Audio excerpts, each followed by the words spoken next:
Hey everyone, Lash Luke here again with Jams to talk about the weekly dose of manga chapters. Now I know this is a little bit late, but Sunday we were a little bit busy, so we decided to move it to Tuesday this week.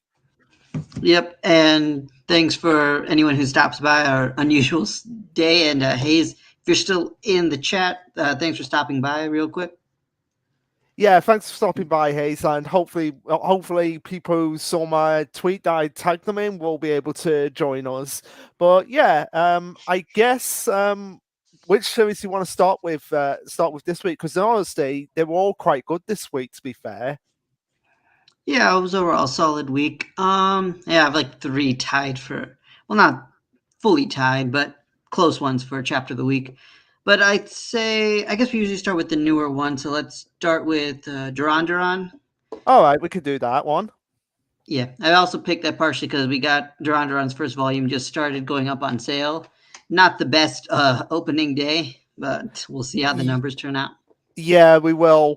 And yeah, apparently, the one that beat out Black Clover was Spy X Family, which is understandable. Yeah, Spy X Family, I think Dragon Ball, and Takopia from what I've heard, which that one surprised me. It's top Yeah, five already. And it's like and only two volume series. yeah, and I agree, Hayes. Really good week overall. Yeah, I agree. I agree with that. I have some that were like, some of my favorites this week. But yeah, Duran, chapter 17, Sword and Shield. I am surprised they did not think to do a Pokemon reference with that title. Yeah, it was definitely waiting, but Oh, it's fine. actually, no, actually, they did do a Pokemon. They did do a Pokemon reference on the first page. You mean because of Tenemon? Yeah, because of Tenemon using Thunderbolt. Ah, that is true. Yeah, Right. and yes, Hayes, it's the hype is in fact real. I'm very surprised, but good for it. It's a really good series. Yeah. So anyway, getting into the chapter itself, it starts off with Tenemon, who's not a Digimon still, launching his attack, which sounds like a Digimon attack. Does actually, and he's fighting against Toma, who uses like some kind of defense strike, and basically tanks the hit. Which Iha and myself are all really surprised he's able to continue to do that. Um, Yeah. and then he, of course, tells Dora to go help him out, but uh, yeah, Toma says, "No, don't worry, I got this." And then Tenemon's like, "Okay, you're holding me back." Everyone else just came at me without a single thought. That's how I was able to take them down. Which, in a way, it's kind of strange that like all the other samurai didn't have much in terms of the way of tactics. But Yeah. anyway, uh, this is where we get a bit of a glimpse of Toma bringing up Mine again. Which, if for those who don't remember, this was the guy who was one of Toda's friends that Tenemon obliterated when he tried to stand up for the other prisoners. Yeah, and Tenemon basically, for lack of a better word, is mocking them because you see Hine. Is that how you pronounce his name? Mine, I think so. No, no. The guy he's fighting at the moment. Oh, you mean Toda or Toma? Tolo, that's it. Yeah, you see Tolo getting really pissed off at him, like, you've killed all of them, and then Tenemon just is just like being so smug about it, like, oh yeah, they weren't. Oh yeah, I may have killed them all, but in terms of the way I devoured them, yeah, they weren't super tasty, and that just like really irritates him. The fact that not only did he kill them, you're not even honoring their sacrifice for your quote unquote meal. Yeah, I mean, they probably don't think much of samurai anyway to begin with. So, but still, surprisingly, we're seeing Dora charge up behind Toda, and this is when Tenemon's like, "Hang on, I'm actually starting to get a little scared here." And I like the little details of goosebumps on his like shoulder, where Yeah, he's like instinctually picking up on, okay, this is bad. I need to do something, yeah. because he literally says, I got to take care of this guy really quickly. So surprisingly, like he goes like full power immediately and after that. But what's interesting is he brings up something that says, maybe this will make me the grand champion. I wonder what he means by that. I guess it means that the most the stronger the samurai you defeat, like there's like a ranking to the Mononoke. Yeah, which is interesting because I think that's the first time we've heard about that. So I wasn't sure if this was just like a metaphor or if this is like an actual ranking system. I think it is an actual ranking system. That is interesting. Because And I why? guess it'll make a good question of who is the current grand champion. Yeah, because why would he say it out loud? He's saying it out loud. So if it was meant to be a metaphor, why would it? Why would he need to say it out loud? True. So yeah, that was just a small point I wanted to bring up because it could mean something later down the line when we meet the actual grand champion of the Mononoke. Could Uh, be. let's see, and then he goes up and charges at them after drinking some alcohol, and then Toda is still playing defense. And what's interesting here is I actually kind of like what happens because at first we just see Toda dodge an attack, which isn't very special, but then he gets blown back. And the answer to like why that happened was the air pressure sent him back, and he can't parry wind. Which Yeah, honestly, that actually makes sense. yeah. I really like that. At first, now that you mentioned that, I was like, oh yeah, that makes more sense because I honestly felt like I always thought it was like Tenemon went and smacked him, he dodged it, and then he just went immediately for another smack. Yeah, and I mean, based on the artwork, it does seem that way, but then the page kind of clarifies, and But I yeah, do yeah, kind of like how that is explained.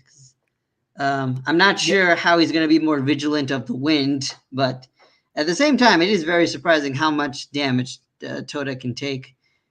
yeah. Probably he probably one of the most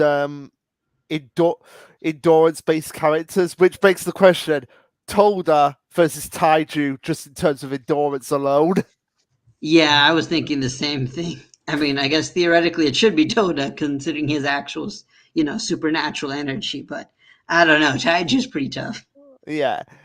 So then we get cut to a flashback of them actually training, which I do actually like that they actually put the training bit in where it belongs in a flashback.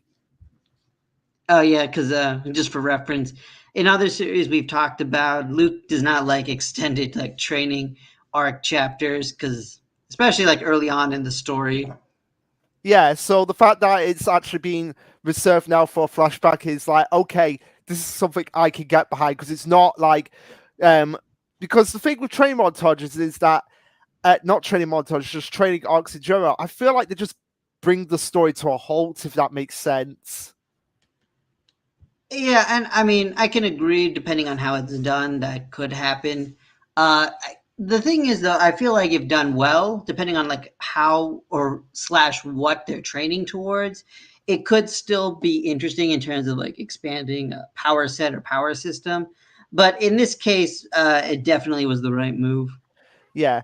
So we have Yuji training Dora and Toda, and he's like, "All right, that's enough from you lot today. You are ticking me off." Basically, giving his like dry sense of humor, and they're wondering like, "Are you having a joke with us, or are you actually serious?" As he explains that Toma is annoying by his ability to absorb Dora and Kusanagi's attacks with his techniques, and it basically irritates Yuji, but Toda just basically means like, oh yeah, he's complimenting me here right now. Thank you. And I love like the contrast between Dora and Toda of this, how Yuji's basically like saying, oh yeah, you're getting stronger and everything like that, but it's still annoying me. And Toda's basically like, yeah, thank you, Mr. Yuji. And Dora's like, is he praising us? Yep, and that was also pretty funny because this is basically how Yuji gives praise to people. Yeah. Yeah, by claiming that they are annoying him. Yep. So basically, we basically got their abilities, and I kind of do like how they explain that Toto is not just like physically tanking everything, but using techniques to sort of defend. Yeah, And Dora's kind of just what we kind of expected it to be. But then the next page is where things get a little more interesting because we understand a little bit of a drawback to Dora and Kusanagi's new combination technique because apparently their supernatural energy increases in stages rather than gradually increasing over time. So what this basically means is that they need a power up before reaching like a new level of strength, and that gives a bit of a time delay, which isn't very conducive to a fight. And so Dora's first instinct is, okay, I just need to decrease the amount of time so we can actually make use of it.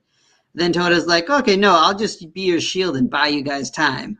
And Dora's like, nah, that sounds cowardly. I don't want to have someone cover for me. And Toma's like, don't be an idiot. Who cares if it's cowardly? We're fighting human eating monsters. Like, yes, it's not the time, Dora. yeah. It's not time for being selfish, Dora. We're in a bit of emergency here. Yeah, and also like Toma mentioned, they're a team. Like they actually have to work together to fight. It's it's actually kind of hilarious because um like Dora says, like, aren't you the one who said you'd beat us in the field? And he's just like, well, we can still be rivals while working together. And I like how Dora's like, man, how come I'm looking like the stupid one? Yeah, yeah. Oh my God. Uh, can you imagine if Ayashimon did a crossover with Duran, and you had just blaming all, what's his name, Mao from Ayashimon. I think that's how you. If I can remember, that's how you pronounce his name. I don't know who you mean. The main character in Ayashimon. Oh, okay, him. Yeah, got it. The protagonist. Maru, that's it. That's it. Maru, yeah. Yeah, yeah. And we had this moment. He probably be like, "Yeah, this is exactly how Ichigo and Reggie are like." Oh, you think he would? Yeah, probably. He Although probably that series does reference much older manga than contemporary series. Oh, well. hey, manga alerts. Hey, yeah. I just sent them. I just like reminded people that yeah, we've gone live. So yeah, we've only just started talking about Duran Manga Alert. So you're okay. You're okay for now. Yep. But yeah, anyway, this does kind of remind me of sort of a Ichigo Reggie rivalry. But at the same time, I do think it's like in this case, I'm glad they kind of got past the whole we need to compete and fight because this isn't like the old days with like Goku and Vegeta rivalry, where Vegeta's rivalry actively like stopped them from using effective strategies to fight their enemies. Because I still get ticked off watching some of that stuff. Because he's Oh like, my. I'm not confused with you because of my Saiyan pride. I'm like, Vegeta, this is not the time. But like, Yeah, so here, like literally, it's not the time, and they actually are like, yeah, it's not the time. yeah. Bring in Professor Oak. This isn't the time to use this. Yep, that's also true. It's a good comparison. We're doing a lot of Pokemon references I this chapter. know, I know. But anyway, anyway, continuing on, they're like, okay, now let's train. And Dora's like, yeah, fine, but you don't have. I love that. It's like, because that's like the most cliched thing Yeah, anybody another does. kaiju parallel right Like, there. now let's train. Like, okay, you don't have to shout about it.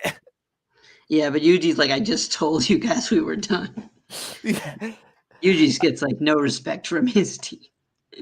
Anyway, Dora apparently reaches what's equivalent to second stage. So the first time we saw him power up, I guess, was first stage when Tenemon first got goosebumps, and now he's at second stage.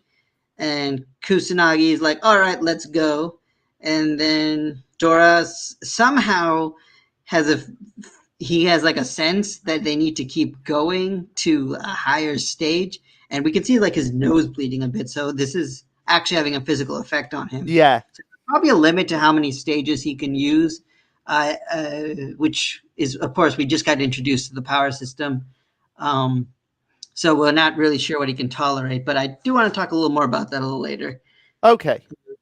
Yeah, but yeah, anyway, so he's asked Toda to, or Toma, Toda, whatever, to continue buying some time. And then Tenemon's like, "Oh, this is bad. I need to attack right now." And also, I do like how he can recognize that he isn't like, "Ha, I'm so strong. I don't need. I can let you power up all you want." Again, kind of like old school Shonen, where they would just let the MCs power up for no reason. I know, Um, I never got that as well.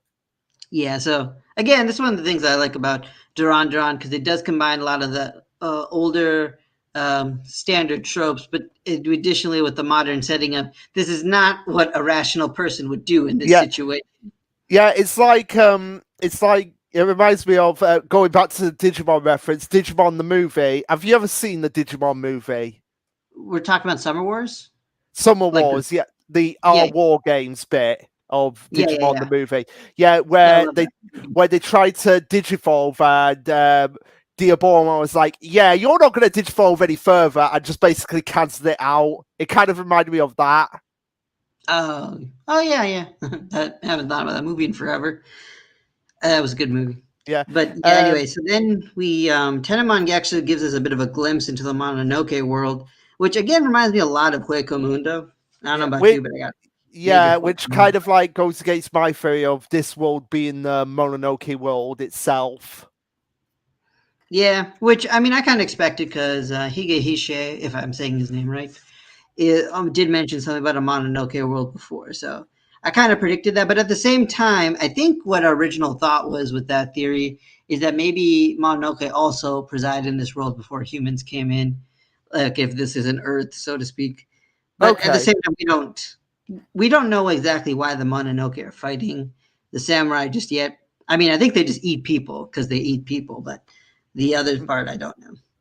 yeah. But if there's a Mononoke world, because the Mononoke are not hollows, so they don't come from people. So there's got to be some connection that we don't know just yet. Yeah, there has to be some connection, and like you said, yeah, the world kind of reminds you of Wakamundo, except there's a lot more mountains in the background.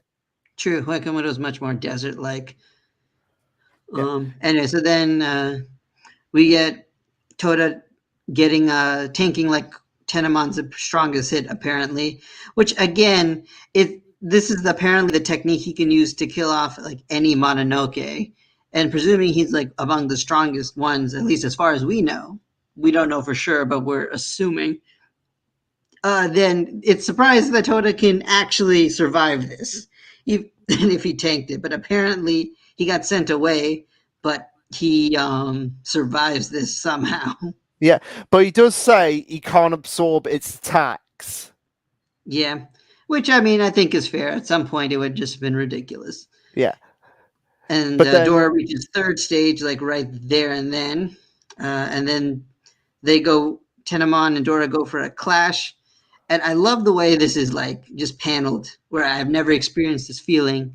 Am I the prey? And then we see like the last panel. yeah, merged human oak, heaven and earth slash, and it looks like um that Kusanagi has sort of like taken over Dora. Wait, what do you mean?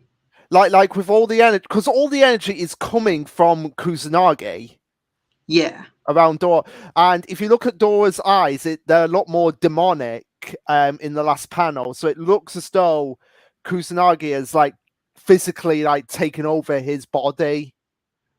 that's an interesting thought. I mean, I can't say for sure because, of course, the last tech called merged humanoke.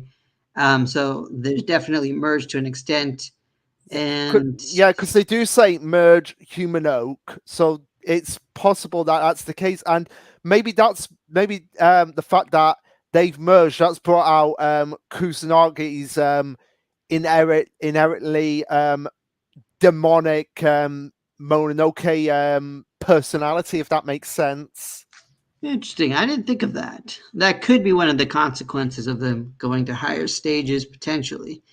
But Yeah, I'm not sure. I didn't read any of that to begin with, so it could just be that's just Dora's getting really angry. could be. But So it's crazy. It's crazy if you notice that Kusanagi is quite small for a Mononoke based on the Mononokes we've actually seen. yeah, and he has this much energy. Is that what you're going Yeah, with? Yeah, so that might be like he's actually suppressing his energy, and like the stages are like what's bringing it out, but it's also bringing out like the more stages he has, like the more of an inherent rage he has, because he's small and yet he's so super nice and kind. But like now with like the stage coming out, they both, because they are actually merged, look like enraged monsters. Hmm. I mean, that's interesting thought. 'Cause there's probably more to Kusanagi we don't know about, for sure, considering Yeah, his behavior. But at the because same time, I'm oh not sure oh because I think Yuji. oh Okay, my point I want to make is just that go Yuji, I ahead. think at one point, Yuji said during the power level measuring contest that the fact that both Dora and Kusanagi, when they use energy like this, kind of gives off a hybrid sort of energy that might be why it has such unique attributes. So I'm still leaning towards that more than Kusanagi being inherently super strong, but it could be. You could be right. And then Yeah. go ahead.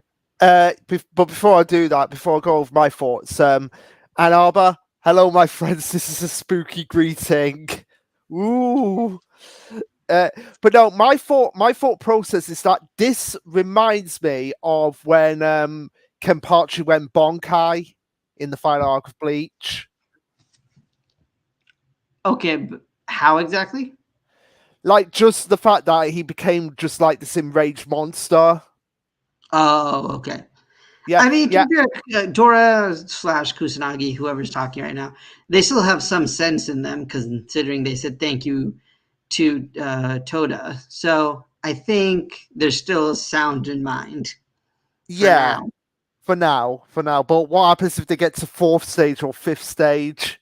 Yeah, actually, I think this is a good time to talk about that, actually, because that's the other point I want to talk about. So, when I was reading discussions about this chapter online, and it's one of the benefits of doing these streams later, so I can see what other people are saying. It's the fact that a lot of people were wondering if this is the best way to go about this particular system, in terms of the fact that we just saw Dora, first of all, go up to stage three, which doesn't give us like any sort of real sense about what stage one and two are like.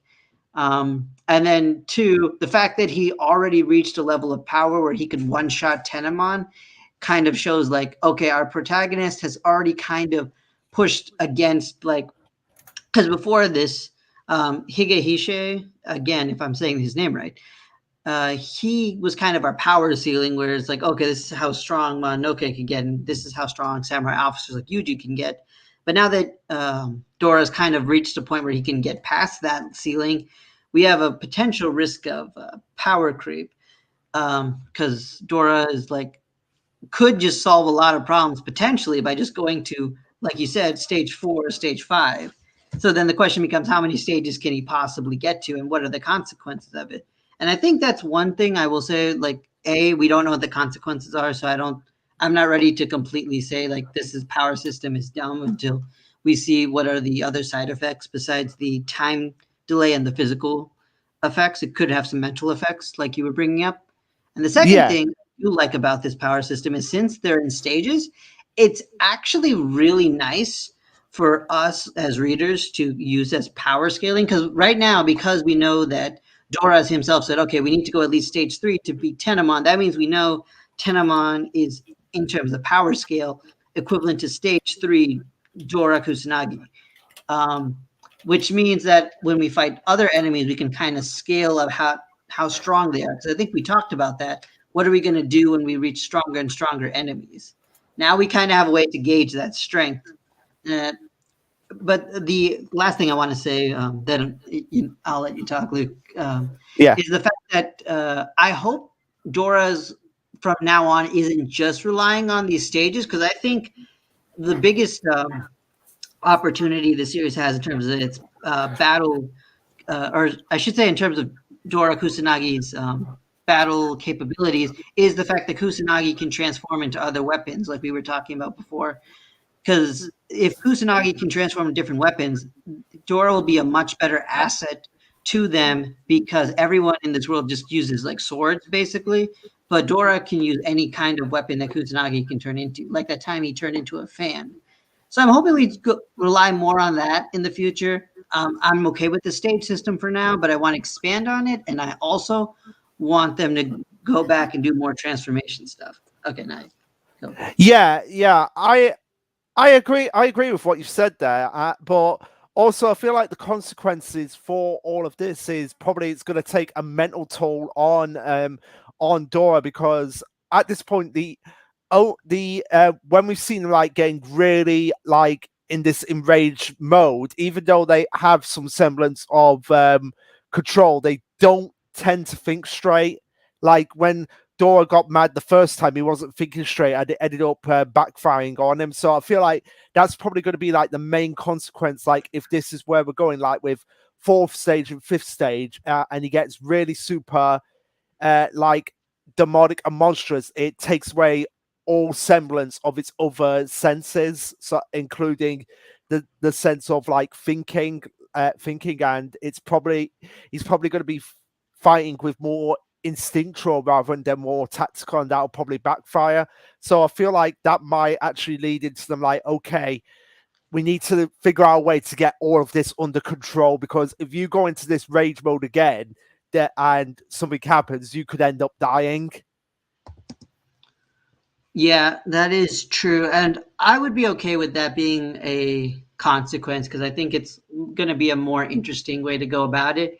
And like you said, it could maybe show us more into Kusanagi as well. Because if this is Kusanagi's inner demon slash Mononoke coming into play, that might just say that, okay, Kusanagi's just kind of suppressed a lot. And now Dora's kind of awakening. And that could have an effect on Kusanagi himself, which could Yeah. have consequences. Yeah. Plus, as well, if you go back um, onto pages 14 and 15, like Kusanagi was saying like it's really hard on you, Dora. Like all of this, like okay, we've got to go, we've got to go for it now. And he's like, no, not yet. And it's like really putting a strain on him. The fact that Kusanagi is making a big deal out of that makes you think like, yeah, something is actually going on here. Hmm. Yeah, Could be. and plus as well, we don't actually. The thing is, on because you see Kusanagi's eye, sort of like below the tip of the sword on 14 and 15. Yet on page 18, you don't see when he reaches third stage, you don't see Kusanagi's eyes. Yeah, that is true. Because like before his eye, like I was wondering if that was just I was wondering if that was just the side of the sword, because like I think on one side of his sword is just his eyes isn't there. Because like on page 14 on second stage, we see his eye on like one phase of the sword, but not Yeah, the yeah, other. yeah. But So no, it that's the phase. That's the phase oh, that's but on no, but then 18. it's eh, on page 18. 15. Yeah, that's the face we see on 18 and 19. Face of the sword. The face. No, I think it's actually on both sides, because you see, Yeah, I you think never mind. Yeah, I think page 14 was just too small where they couldn't see it because then in the panel in the next page we do see it. So yeah, that could be the case. yeah, Trying and to we see don't. more. Yeah, and we Yeah, don't I think see just it. when the sword is like too small, we just don't see the eye. But otherwise it's on I think it's on you're right, both sides. I'm just Yeah. going through all the pages now just to check. Uh yeah, I think it's just sometimes not drawn. All But right, but in that particular case, the thing is, I think it's only not drawn when it's too small to draw it because it's just hard to draw sword details like that. But you're right. By page 18, that should be big enough. We should still see his eye, but we yeah, don't. we So that don't. could be something. Hmm. Yeah, so that makes me think again that it Kusanagi in third stage, he actually physically takes over Dora, and Oh yeah, it could be. yeah, and plus as well, if you look at the bar, if you look on page 18, when he says thank you, Toda, he stopped bleeding. I mean, he's got blood stains, but he stopped bleeding. Uh, hmm. Yeah, I'm not sure. Hmm. So yeah, I'm still gonna go by that belief that Kusanagi in third stage physically takes over Dora, but that's a consequence. That could be a consequence for Kusanagi as well because they're connected. And again, going back to the Digimon reference, did you ever watch Digimon Tamers? I did, yes. Yeah, yeah. You know how Guilmon and Takato were connected in like Yeah. sort of like a psychic link, and how when Takato got really physically angry in the fight with Beelzemon, Guilmon got physically angry as well. Yeah, I remember that. So that could be what's happening here. Like Dora's initial rage and anger is affecting Kusanagi as well. That would be interesting. Yeah, and plus the fact that they've called the Mononoke Tenamon. I, I wouldn't be surprised if it's actually referencing this. Oh, If it's actually referencing Digimon Tamers. well, there's probably some inspiration, but that's a whole other thing. Yeah, but that's just a Yeah, theory, and we don't, and we're just gonna have to wait and see. yep. I think that's probably enough for Duran though. Yeah, yeah. So, Yep, good I chapter. We'll probably, I think, cut to Yuji's fight next. That's what I'm thinking. yeah, probably. Right. So, I guess we could either do Akane or Ayashimon. Okay, let's see. I guess we can do Akane. That one's pretty straightforward. Okay. So let me get it up. There we go. All right. Right, Akane. So, picking up from where we left off from last week, we have uh, Hinatsu taking Akane to Tokyo because they've got a gig going on, but it's actually taking place at a retirement home. And I love that just the dynamic here where it's like, oh, didn't I say that already? And she's like, yeah, I heard you, just confirming it. Yeah, which is just a weird fourth wall break things. Yeah, I'm just telling the audience where we are. Yeah. And then we have, I guess it's the owner of the retirement home or the head honcho coming to greet them and like, oh, you must be the Rikogo Rakugo Rakugos for the performances. My name is Tanaka. Oh yeah, it says it's the manager. Yeah, Luke, pay attention. it's fun. Yeah, Anyway, so then Kyoji and Akane basically bow and say thanks for having us, and then he bows back because Japan's what they do. And then interestingly, the speech bubble under that just says right this way, but it also kind of wanted to show movement, which I kind of like, but also yeah, don't like. It's creative, but it also is really distracting. yeah. Well, fortunately, it's the only time that actually happens. It is. So, but that's also the reason I'm pointing it out, just because it's the one time it happened. Yeah, And guys, feel free to suggest which manga you guys want us to talk about, since we do have some people here watching us. yeah. Hopefully, if they're still watching us. Right. And so then we kind of get a little look into the retirement place. And then they kind of talk about your to Akane, or sorry, Kyoji talks to Akane about the fact that okay, you have to kind of get used to like performing in places like this because Rakugo is not always at a fancy hall like we've been seeing for most of the performances. It can happen wherever you can get a zabuton cushion, which is just like a pillow, effectively, a pillow to sit on.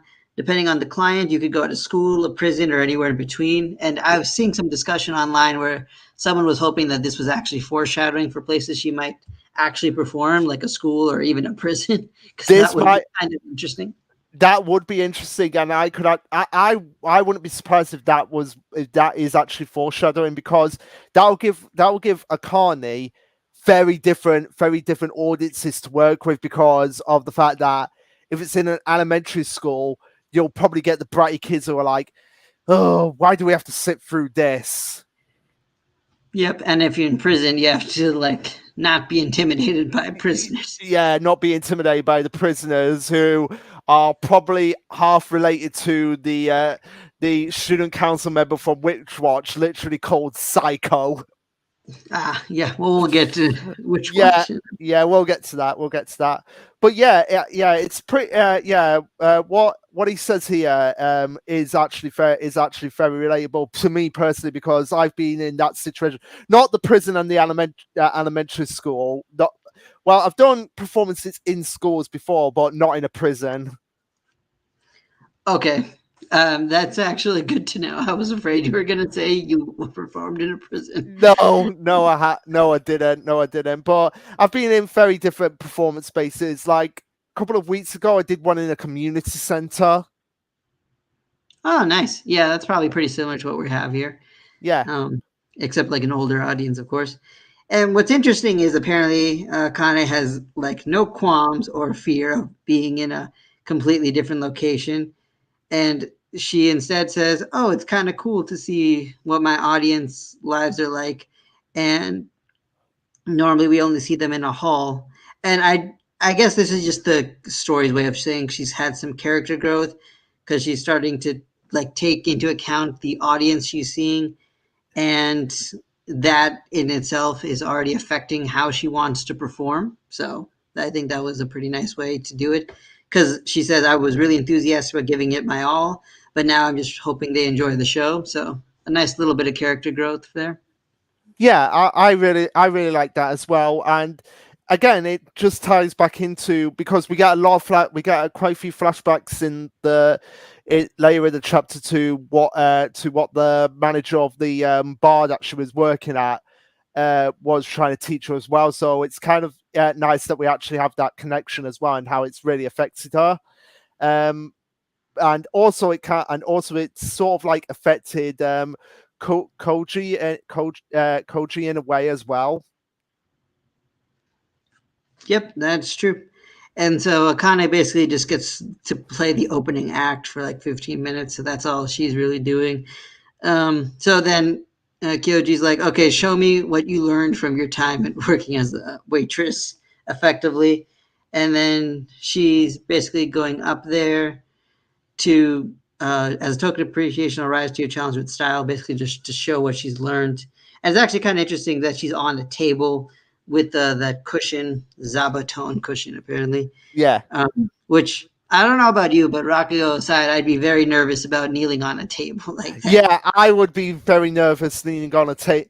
I'd be very nervous if tables were involved because I've got to tell you this story. Okay, in rehearsals for the show I've just done, there was tables involved and there were glasses involved, and I was saying like one of these glasses is going to get broken, and sure enough, they did.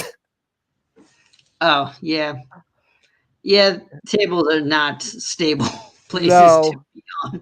No. Yeah. So I do like the next page how they do kind of like show off the audience to us, giving us an idea of both her perspective and the kind of people who'll be watching her. Yeah. So like, I just want to count 1, 2, 3, 4, 5, 6, 7, 8, 9, 10, 11, 12, 13, 14. Yeah, there's only 15 there. Yeah, makes sense. She says it's less than 20. Yeah. And yep, and they're all elder people. And she has like apparently a quick 15-minute performance, and she uses like the first lesson she learned apparently from the restaurant manager, which again weirdly kind of reminds me of what you were saying with Duran, where we had the training arc kind of like in a flashback form. Yeah. Sorry, that's a little bit later, I think. Sorry, Albert's a little bit later. I thought it was that part, but it's not. Anyway, so then she just basically just starts introducing herself to the audience, and then she's, as we see in page 12, when she talks about her being a high schooler, one of the old ladies says, "Oh, you're about the same age as my granddaughter," and then she says she actually engages with her and says, "Oh, thank you, ma'am. How old are you?" She says she's 88. It's like, what? Really? You're 88, but you're so young. You don't look a day over 87. Oh, that That was a good joke. that was good. That was like a cute little joke there, um, but also as well, I love how she compares it to like, oh, think of this as I'm your granddaughter that's come here to entertain you. Yep, that's a sweet moment because her granddaughter doesn't come that often, more than likely, busy with school and whatnot. Yeah, and then And so then they kind of go with this metaphor of testing the waters, which I, I love the way they did the artwork of her actually being in the water and a fish hook to kind of like gauge audience. I love yeah, imagery like that yeah, in manga. kind of like to reel them in. It's like, all right, I've got their attention now. I've just got to reel them in with my tactics. Yep. And they apparently this is known as Ma, makurua, apparently, Yeah, which I guess again we're learning a lot of these technical terms for Rakugo, which I appreciate the series teaching us these things because I think I mentioned this before, but a lot of other manga I think don't do as good a job of teaching like the subject material that they kind of introduce. So I do appreciate that. And then the one member she finds who's like yawning and bored on the side, we actually do see him back on page 11 looking very bored there too. So I kind of like how there's like all these clues for us before we even get into place because we could have kind of pieced that together before Akane even sees it herself.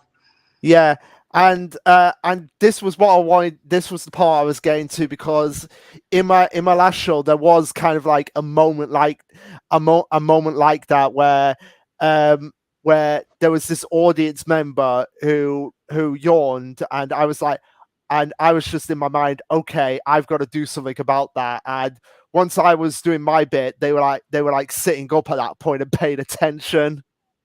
Oh, really? That's kind of cool. Did Yeah. you use the same tactics as Akane or did you use a different tactic? No, no, I just use I just use my performance as the tactic. Oh, okay. Awesome. Yeah, I guess that's like one of those things I don't really think about because I yawn sometimes just because I didn't get enough sleep, not necessarily because I'm bored. Yeah, but So that's something you kind of have to figure out. Like, not everyone who comes to see performance is going to be entertained, no matter yeah, that is true.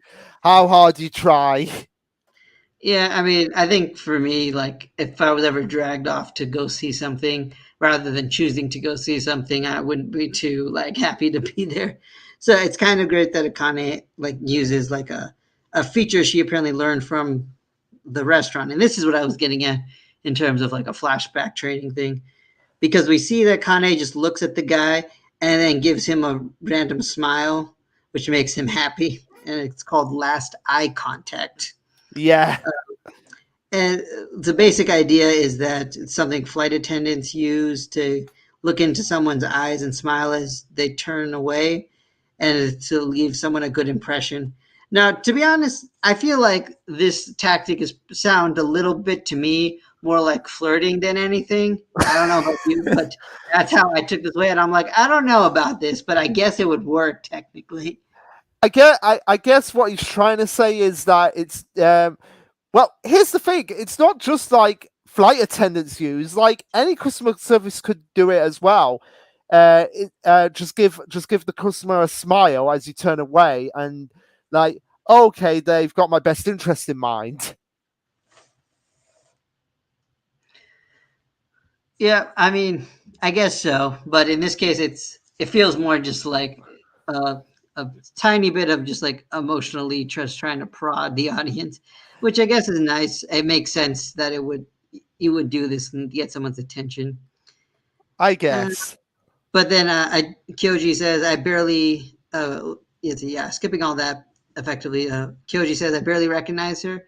What you need to do in Rakugo is converse with your audience, not always exchanging of words. You can glean information, gauging their attention based on a bunch of features, and then respond to those feelings to draw them in."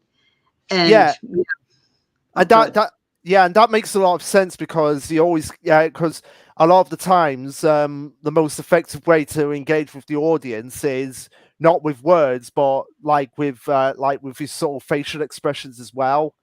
Like because you get people who don't really say much, but it's just like their body language says more than any words could.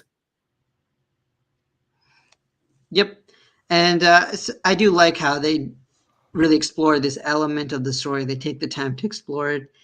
And going on, I guess she's basically chapter ends with her starting her performance for Yeah, a story called Praising Children. yeah. So I cannot wait to see what this story is actually all about. Yeah, It's- although I'm pretty sure, like, at least for Akane, none of these stories are usually that engaging in and of itself. It's just kind of watching her perform it is fun, which I'm assuming is kind of the point of Rakugo.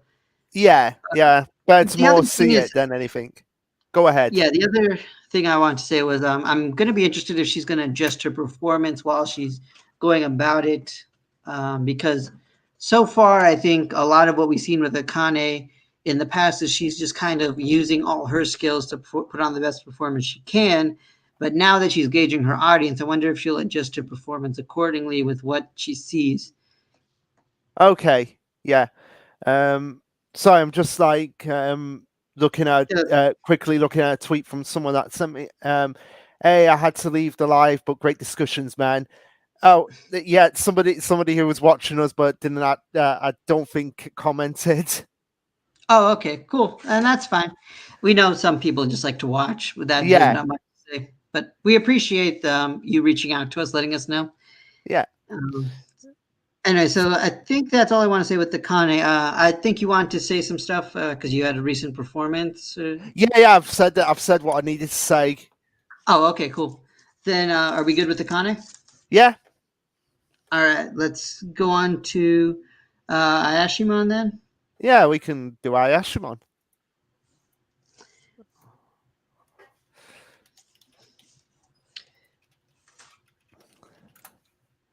And again, for anyone still here, feel free to suggest what we should read. We usually just talk about the newer series first, just because they're usually easier to get through.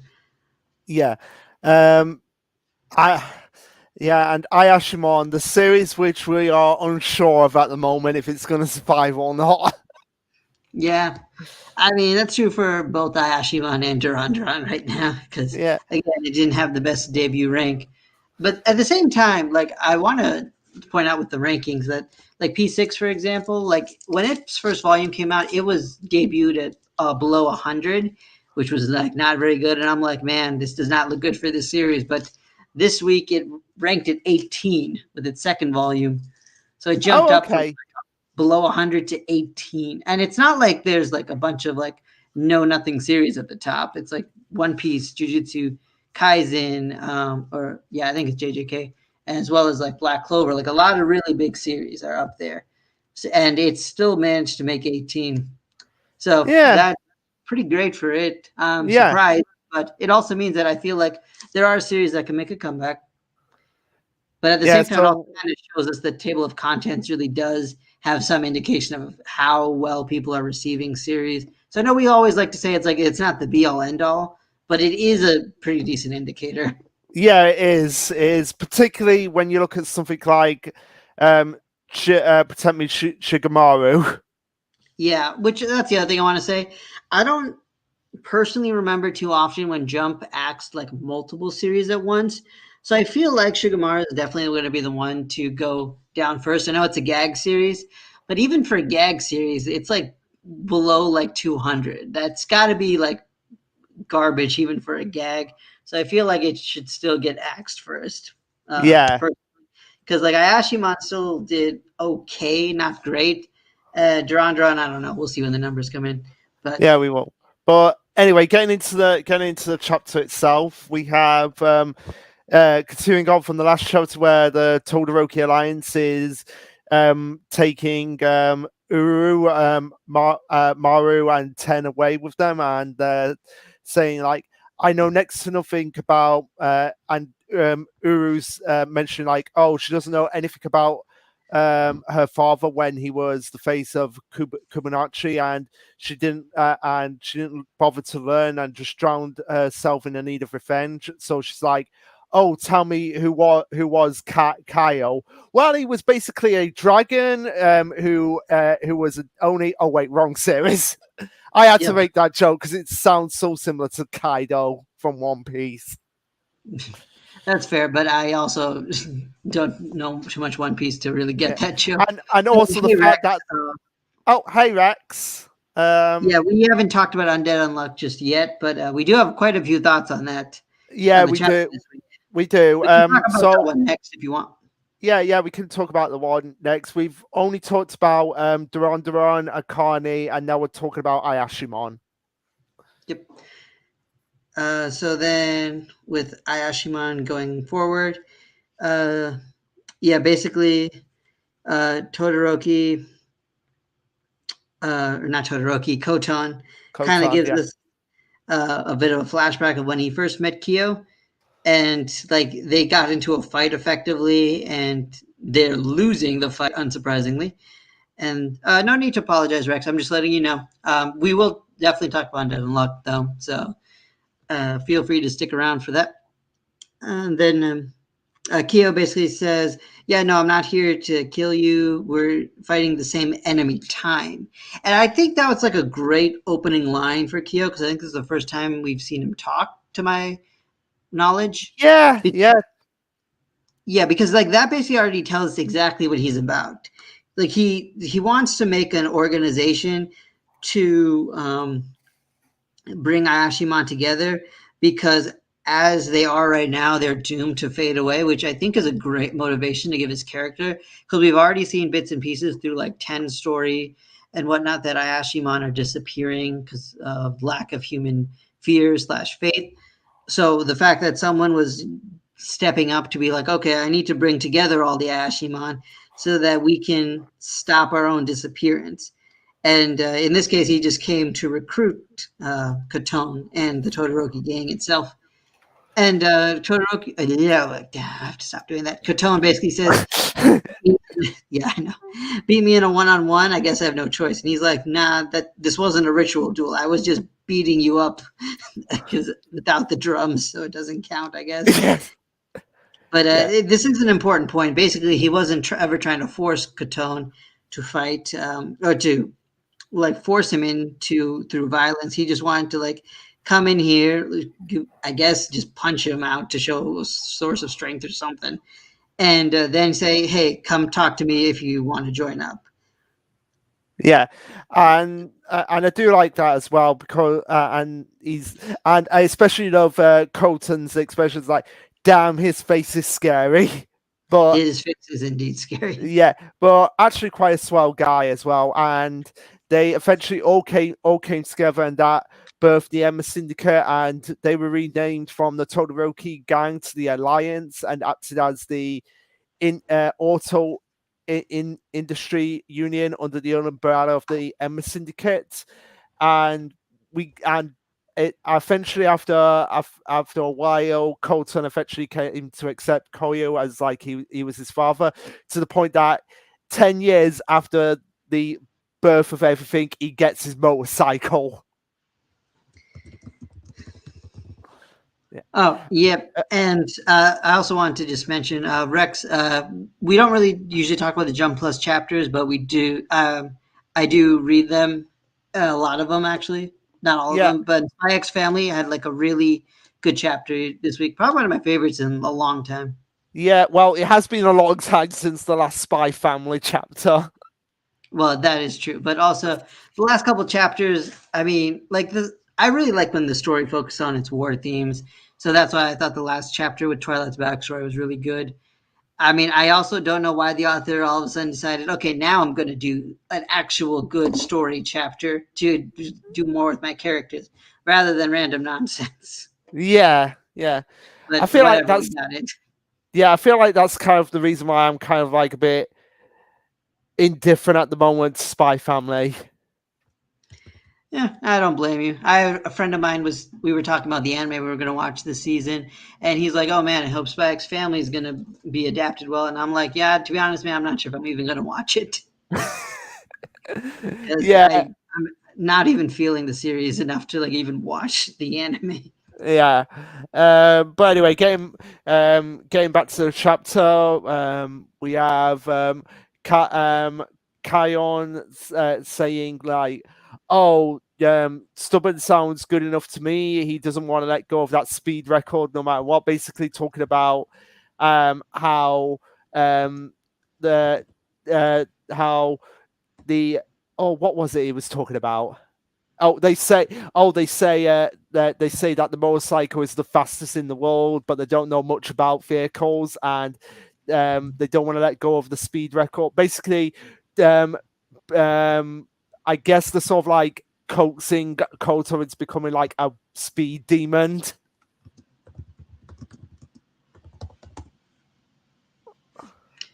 Yep. And I also love the symbol on their flag. I just want to point that out, just the skull flaming. Yeah, the flaming skull. Who do they think they are? Ghost Rider? Well, yeah. That is the perfect metaphor. He's Ghost Rider. Yeah, yeah. And that was probably on purpose. Probably on, yeah, more than likely. But yeah, just getting more of the backstory on Koto before we actually get to meet Dopo. Well, I just wanted to say one thing Yeah, with the backstory is the fact that they kind of use Koton's motorcycle. I didn't understand all the details, but basically, they're like, "Oh man, this motorcycle's the fastest," and Koton's like, "Yeah, but it'll eventually get outclassed pretty soon." And it's just stubbornly trying to keep its title as number one. And he's just like, "Well, that." Then the boss is like, "Yeah, that sounds just like you." Besides, bikes aren't about the specs; it's about what fits. And apparently, that won his respect, I guess. And the second in command, I love how he's literally surprised that these two meatheads are essentially waxing poetry. And he's just like, man, this is so weird to see you guys be all poetic. yeah, Yeah, so then the motorcycle means a lot to him effectively. So I did like that. And then also before Dopa, we also get to meet some of the other heads of the organization. And it seems they mostly get along pretty well, which I was surprised by. Like there was no real like bickering. They kind of seemed like they were friends. yeah, pretty much. Yeah. So we have. Oh, doesn't do we actually get their names? We probably did. I mean, we definitely get that middle guy's name at the end of the chapter, Yeah. and the other guy we might have before. I'm not sure, Hmm. but I won't remember it because I even with like Kotan second in command, I just remember Kotan and Waku. I forgot the second in command's name. Yeah. I think it's a Yeah. Roboros, but I'm not sure. So I'm just gonna keep calling him that because I don't know his name. Fair enough. Fair Could look it enough. up, but I don't really feel like it. Anyway, maybe I will. Actually, you can keep talking while I look it up. Okay, but yeah, then we get Dopo finally getting Dopo again, which makes me wonder like, are we reaching the end game if we're seeing Dopo in this imagery, or just explain what he was like before he became this psychotic Okay, his creepazoid? name is Obero. I got it. Oboro. That's what I was thinking of Robber or Boris, but or Obero. Got it. Okay, so yeah, sorry. Go back to yeah. You were saying if we're at end game or not with Dopo, and we'll talk about that when we get near the Yeah, end. yeah, Because based on the way it ends, I'm not. I don't think we're quite there yet. okay, all right. But yeah, we see Dopo, and he's a lot different than what we're used to in the fact that they call him Two Chicken, but this obviously based on the fact that we get the dot dot dot speech bubble is like, yeah, this is all an act because we know exactly what Dopo is like. And then we have then we have some other people saying like, oh, these boys have sure got guts to Kyle, and he's like, yeah, one day we'll build the alliance and don't leave anything that leaves a grudge, and remember that our whole goal is to unify everything under one big syndicate, and if we just keep getting better, the Emma syndicate will be ours all forever. And this is all before the day when he's actually in the hospital, essentially dying, because Ayashimon survive using cash as an object of worship to possess them. But the same cash won't last forever, and they need regular infusions of new money. So this kind of explains like how when they're defeated, there is they turn into cash essentially. Yep. Which again, I think is both creative in terms of how can this author show a violent series without doing a lot of gore, but also kind of is fitting to things thematically. Yeah, yeah, because it fits well with like the Japanese aesthetic. Because they're kind of like the more money. It's kind of like the bringing donations to a shrine, if that makes sense. Yeah, I think that's exactly the thought behind it. That and of course humans just having an affection slash a desire for greed. Like we may not believe in the supernatural anymore, but we do definitely worship money. So Yeah, yeah. so So anyway, so then they talk about how the boss, the as bigger syndicate got bigger, they got less. They needed more money to run it, and the boss passed on his cash to everybody else, putting himself last. Basically, kind of showing off Kyo being a swell guy who thinks of others before himself. And Koton is like, okay, we need cash right now. And then the boss is like, no, don't do that. It takes too much money to maintain my body. Eventually, it, I knew I was going to be a strain on our finances, and I would have to call it quits. And what's interesting is, well, one Koton, of course, says, hey, I'm not here for the syndicate. I'm here for you. And he's just like, yeah, don't worry about it. I'm not going to go until my dream's been um, fulfilled to unify Japan. And I wonder, and that kind of begs the question of was his passing actually natural or not? Because the next page, when they talk about him passing away in 1990, which I guess gives us a time scale, yeah, he left a bunch of envelopes, which of course made Coton think that, okay, the boss knew that this was going to happen and he accepted it. But it also does make me think, based on the way the last page was, that that might not necessarily have been the case, that this could have still been like all a cover up slash setup. yeah, and based on what happens at the end of the chapter, that might be confirmed because of what exactly happened to these wills and testaments. Yep, which is definitely something we need to talk about at the end. But anyway, so Kotona effectively didn't attend the funeral, and he more or less just left the Enma Syndicate behind. And he also seems to hold a grudge against the Enma Syndicate because they didn't do anything, because they basically got to survive while Kyo the boss survived without him. And then Oboro, I'm going to start using his name so I remember. He says, "Are you sure you don't want to go?" And then Katon's like, "I'll mourn him in my own way," which is, apparently just motorcycles driving in the wind is how they honor the dead. I guess so. Guess so. Yeah, it's probably a biker thing. Yeah. Uh, Um. you can go ahead. Yeah. So we have Koto eventually realizing that he's just been running away from his problems and the guilt he felt over causing it. But you didn't really cause it, Koto. You could have not seen this coming when you first decided to follow Kaio. But I digress. He says, "Okay, I'm gonna follow as far as your determination takes you, Uru." And this is where Uru asks about the success, which turns out that Dopo was quote unquote declared as his successor because the lawyers in charge of his wills and testimonies showed up with Dopo. It's basically like, yeah, I'm the new boss of the Emma Syndicate. Deal with it. So yeah, this obviously was orchestrated by Dopo to kind of like get in command of the Emma Syndicate. Yep, and um, I I do kind of like how we kind of explore Coton's character through this and got a little insight into Enma Syndicate. But I also kind of understand where his guilt is coming from, just because he, in a way, didn't, just like the Enma Syndicate didn't do much to help him, he couldn't do anything either. I mean, it's pretty typical shonen stuff where it's like, I couldn't do anything to save him, taking guilt on myself and blah, blah, blah.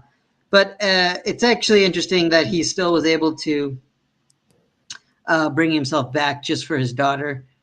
Because like again, he had a lot of respect for Kyo. I get that, but it seems a little bit abrupt that he would just be like, "Oh, I'm gonna protect your daughter," because you don't even know if he really cared about his daughter. To be fair. Yeah, yeah.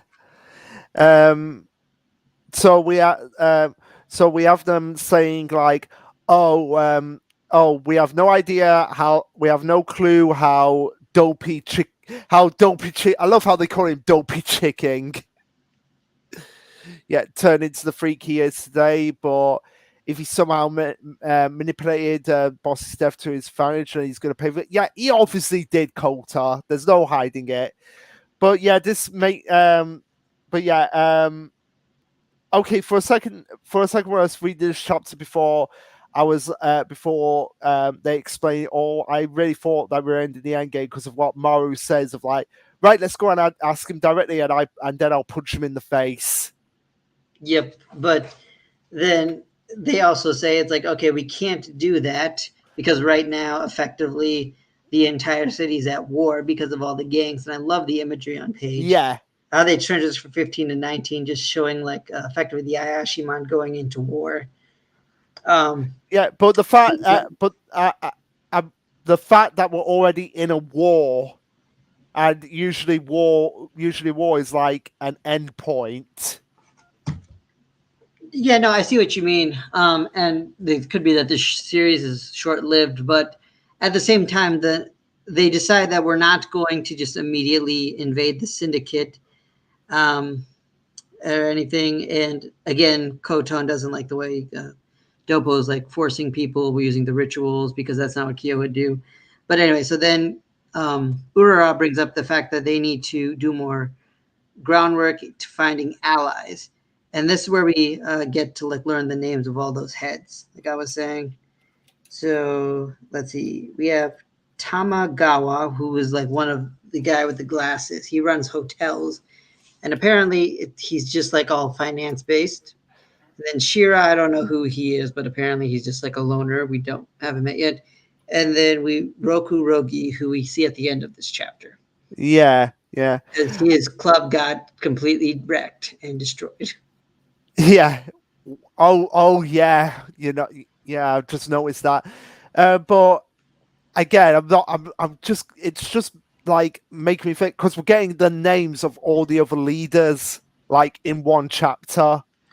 Yeah, which I think is on purpose because we're going to meet them. And the thing is, if you remember earlier on in the early chapters, we did see these guys before, as these are the leaders of the biggest sects. What city are they in again? Kabukichi. Yeah. The city that they're in, because like the story was always going to involve like all these groups. Oh yeah, yeah. Um, I get that, but I feel like the fact that we're getting like not only their names but what they're all about in the one chapter is kind of a bit like, are we entering the final stages? Maybe. I think for now it's just like to give us an indication of what the next. Like it depends. If the series is going to end prematurely, then potentially. But Because then it if it's not, it could just be setting up the next arcs of these are the characters we're going to be recruiting. could be, but I'm just gonna go back to the One Piece reference, One Piece thing. One Piece again. We got like okay, we know there are four pirate emperors, but we didn't get to see all of them right away, and they were kind of like spread out evenly before we actually got a chance to meet them, rather than being like, okay, these are these guys and these are what they're all about. Well, we'll see. Because Yeah. again, I think it'll depend if Jump wants to axe this series or not. Yeah, it all does depend. But anyway, going back to the chapter, we have Roko Gear, Roko Rogi. Yeah, I think that's it. Yeah, who's just being beaten up by Dopo, and is like, "Oh, you're the new leader of the Emma Syndicate." And no, not being up by Dopo. Sorry, being beaten up by someone, and he assumes like, oh, it's the lackeys of the Emma Syndicate, and they're like, no, that sounds way too cool. It just makes me laugh. Like, no, being a lackey is not cool. Yeah, I feel like the translation is kind of off here because then they just say we're just associates. But either way, uh, we see this one lady say, "Oh, I almost forgot. It won't feel right if I don't finish things off with this." And then I was very confused about like her stealing the Shiriko Dama, but then weirdly enough, another chapter of a series we read, Ayakashi Triangle, explained that because Oh my god! Oh my god! Yeah, yeah. You know what this reminds me of? I say what in the butt. I say what in the butt. Yeah, but it's this is I think one of potentially Ayashimon's issues where they kind of have like all these Japanese mythology and kind of just expect us to know what's going on with that. But from like a Western reader's perspective, at least, it's like, what is going on? Why did you just do this? And what is this thing? I don't think it's just a Western issue. I think it's more. I think it's like could be a Japanese thing as well. But I mean, I think this is just based on their mythology of the Kappa, which they do explain again in Ayakashi Triangle. Which, when we get to that, we'll talk more about it. But I feel like I don't know. I would assume that Japan people know their mythology is good enough to know what is going on here. Because for Yeah, us, it's but like, what is this? And why did he just die after taking? yeah, but we're talking about like teenage boys here at this point. With Shonen Oh, Jump I see. being like the focal point for like that demographic, and uh, even in Japan, I don't think like teenage boy today is going to be like more like automatically knowing what all this is referencing. Well, we also don't know what Japan's education is like, what they Yeah, teach. So we probably can't say make assumptions either way. But definitely from a Western audience, we have no idea. yeah, I have no idea. I have no idea how that works. But yeah, then like actually it kind of explains it, but we'll talk about later. So then apparently they're going to have the other employees serve as their lackeys, or no, underlings. That doesn't have the right string. Opening staff. I don't know what the difference between all these things are, but whatever. Then he goes, "Who are you guys?" And then apparently they're a new club called Club Undine, which I guess they're mermaids or something I based on their guess. outfits because they have like fish and scales. So I'm assuming there's something similar to mermaids. Yeah, Some Japanese possibly. equivalent of mermaids. Or I guess sirens. Yeah, something like that. Yeah. So yeah, so the thing is, the person they were going to recruit is already been taken out. So my guess is that next time they're going to go to this B Stars club and they're going to try to recruit them, but then they're going to realize that they're out of luck and they're going to have to fight the Undying group. So that's what makes me think the series isn't quite done yet because now we have this unexpected random group. But on the other hand, the other way to look at it is the person they're trying to recruit is gone. So they have one less potential ally, which could just accelerate things down to fighting Dopo. Yeah, yeah, So like I said, it could go either way depending on like what happens with Shonen Jump. I yeah. think the author did that on purpose, just so they don't know. Oh, and I do want to say, like this mangaka, like they leave the every comment they leave for the week is just saying, I don't know what to write for this week's Shonen Jump comment. They do that every time, but with different variants of that. I Oh, don't know if that's like literally they're like this is just going to be the running gag, or they're just going to be like I can't think of anything, so every comment I'm going to make is just going to be I can't think of anything. I guess so. Yeah, I just want to bring that up because Yeah. I've seen it several times by now. It didn't bother me most times. I think the one time it only did bother me is when we had Dr. Stone's last chapter, and everyone was saying it's like, "Oh man, Dr. Stone was awesome. Thanks for the awesome manga." And he's just like, "I don't know what to make for this comment." And they're like, "Dr. Stone ended. How about Was saying something about that?" Yeah, yeah. Oh my word. Because like I mean, I know not everyone like left comments. Like some mangas didn't. Like some of the newer ones I didn't care too much about, but this mangaka is a veteran, so I was like I expected him to do it. I know Oda didn't, but he gave Boichi a comment this week, so he's forgiven. Yeah, yeah. So I guess now we can move on to talking about Undead Unluck. Yep. Yeah, if Rex, if you're still here, we're gonna now talk about our thoughts on Undead Unlock. Yep, Which, Rex, if you're like I still told here. you, we have quite a few thoughts on it. So let me get it up. Okay. Land Ho. Wait, what? That's the name of the chapter, Land Ho. Oh yeah. That okay, I got it. Yeah, that'll make sense when we get there. Yeah. So basically we have Seal talking to Unruin and saying like, "Oh, so you're the one who was entrusted with the power of regulations, and the one will be king of the negators." And Unruin's like, "Okay, but what do you have there? Why do you have our boy Andy with you?" And And then he's just like, "How did you know?" Because literally, it's on my back. yeah, literally, it says so. So he can sense Andy, I guess. I guess so.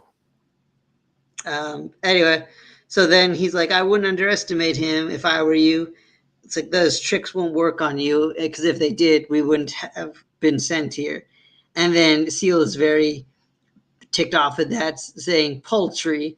None of you Cretans are capable of creating rules. All you can do is negate them." And then I'm like, "Okay, I kind of see where you're coming from, but calm down." Like Seal has like the weirdest superiority complex. I know when it's only just a messenger of God. Yep, really. And then they talk about Ragnarok here. Apparently, it's happening a month away, so we have like our timeline for the end of the world is in a month. Yeah. And then apparently, since they've been chosen, they have roles to play, and they say human players that have ruined the playing field, inhuman NPCs who aren't serving their functions. And keep that in mind. Basically, they're saying the human players are the negators, the inhuman are the NPCs are the umas. And then Ruin says one side must be judge and the other enhance. I think again we're talking respectively about the negators and umas. And before God makes arrival, we must carry out those tasks, restore balance, and usher in God, whatever that means. And then as for me, and then Ruin talks about his master plan in order to do his side of the bargain, which is I'm just going to kill everybody, specifically everyone in Union. And that way, none of them will exist in the next and final loop. Yeah. So, one, I wanted to bring this up because the Shonen Jump Twitter, they advertised this chapter as we get to learn about Ruin's plan this week. And I'm like, his plan is to kill everybody, then destroy the world. That was his entire plan. Yeah. And it's like the most basic of basic plans.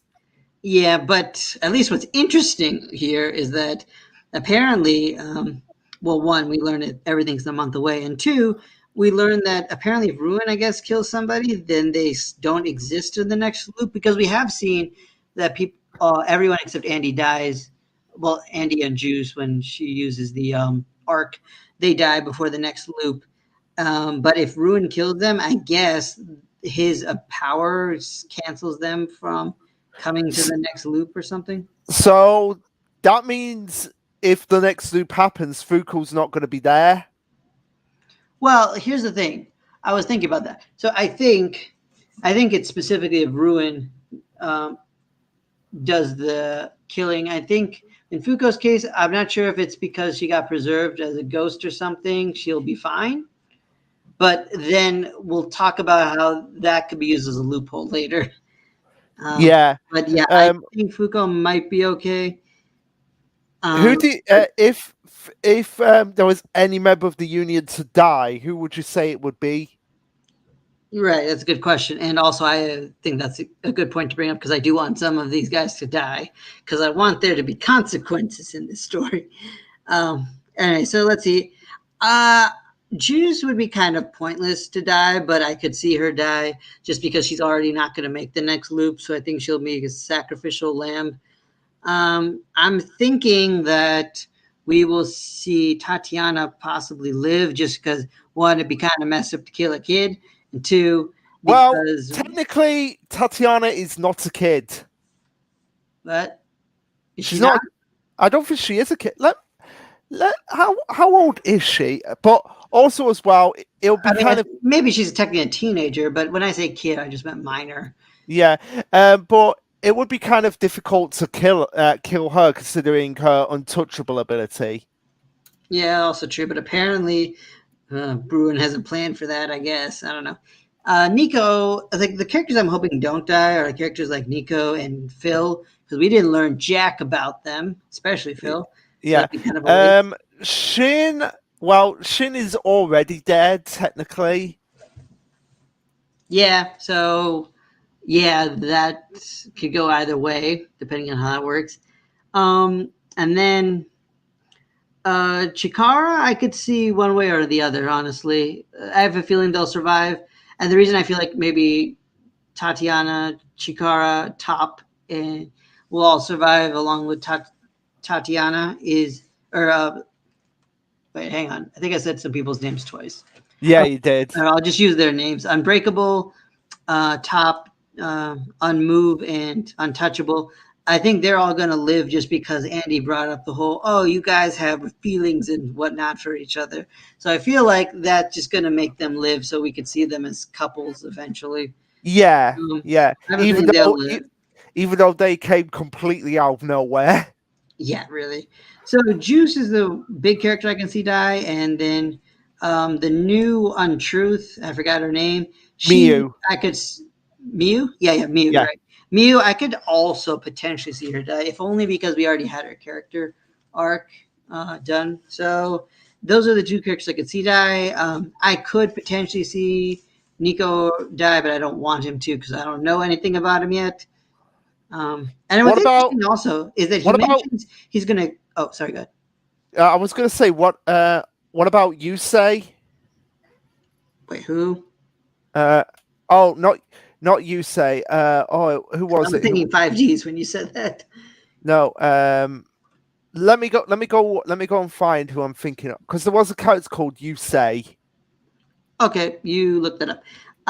What I was going to say is it's also interesting that Ruin brings up the fact that he's going to kill off everyone from Union, but not Under. I wonder why I specifically target them if they're getting in the way. Because Under isn't doing anything explicitly to interrupt with God's plans, but they kind of are. So it is weird that Union's what he said specifically. Yeah. But I'll just keep talking while you look up the names, unless you found Okay. it. Yeah. Oh no, Yusei wasn't part of the Union. Undrawn. No, they're affiliated with Under. They're affiliated with Under. Who's Undrawn? Let me. I'll send you the link. Okay. Let's see. But no, the one that I was thinking of was Ishin. What about Ishin Unbreakable? Oh, I thought I said.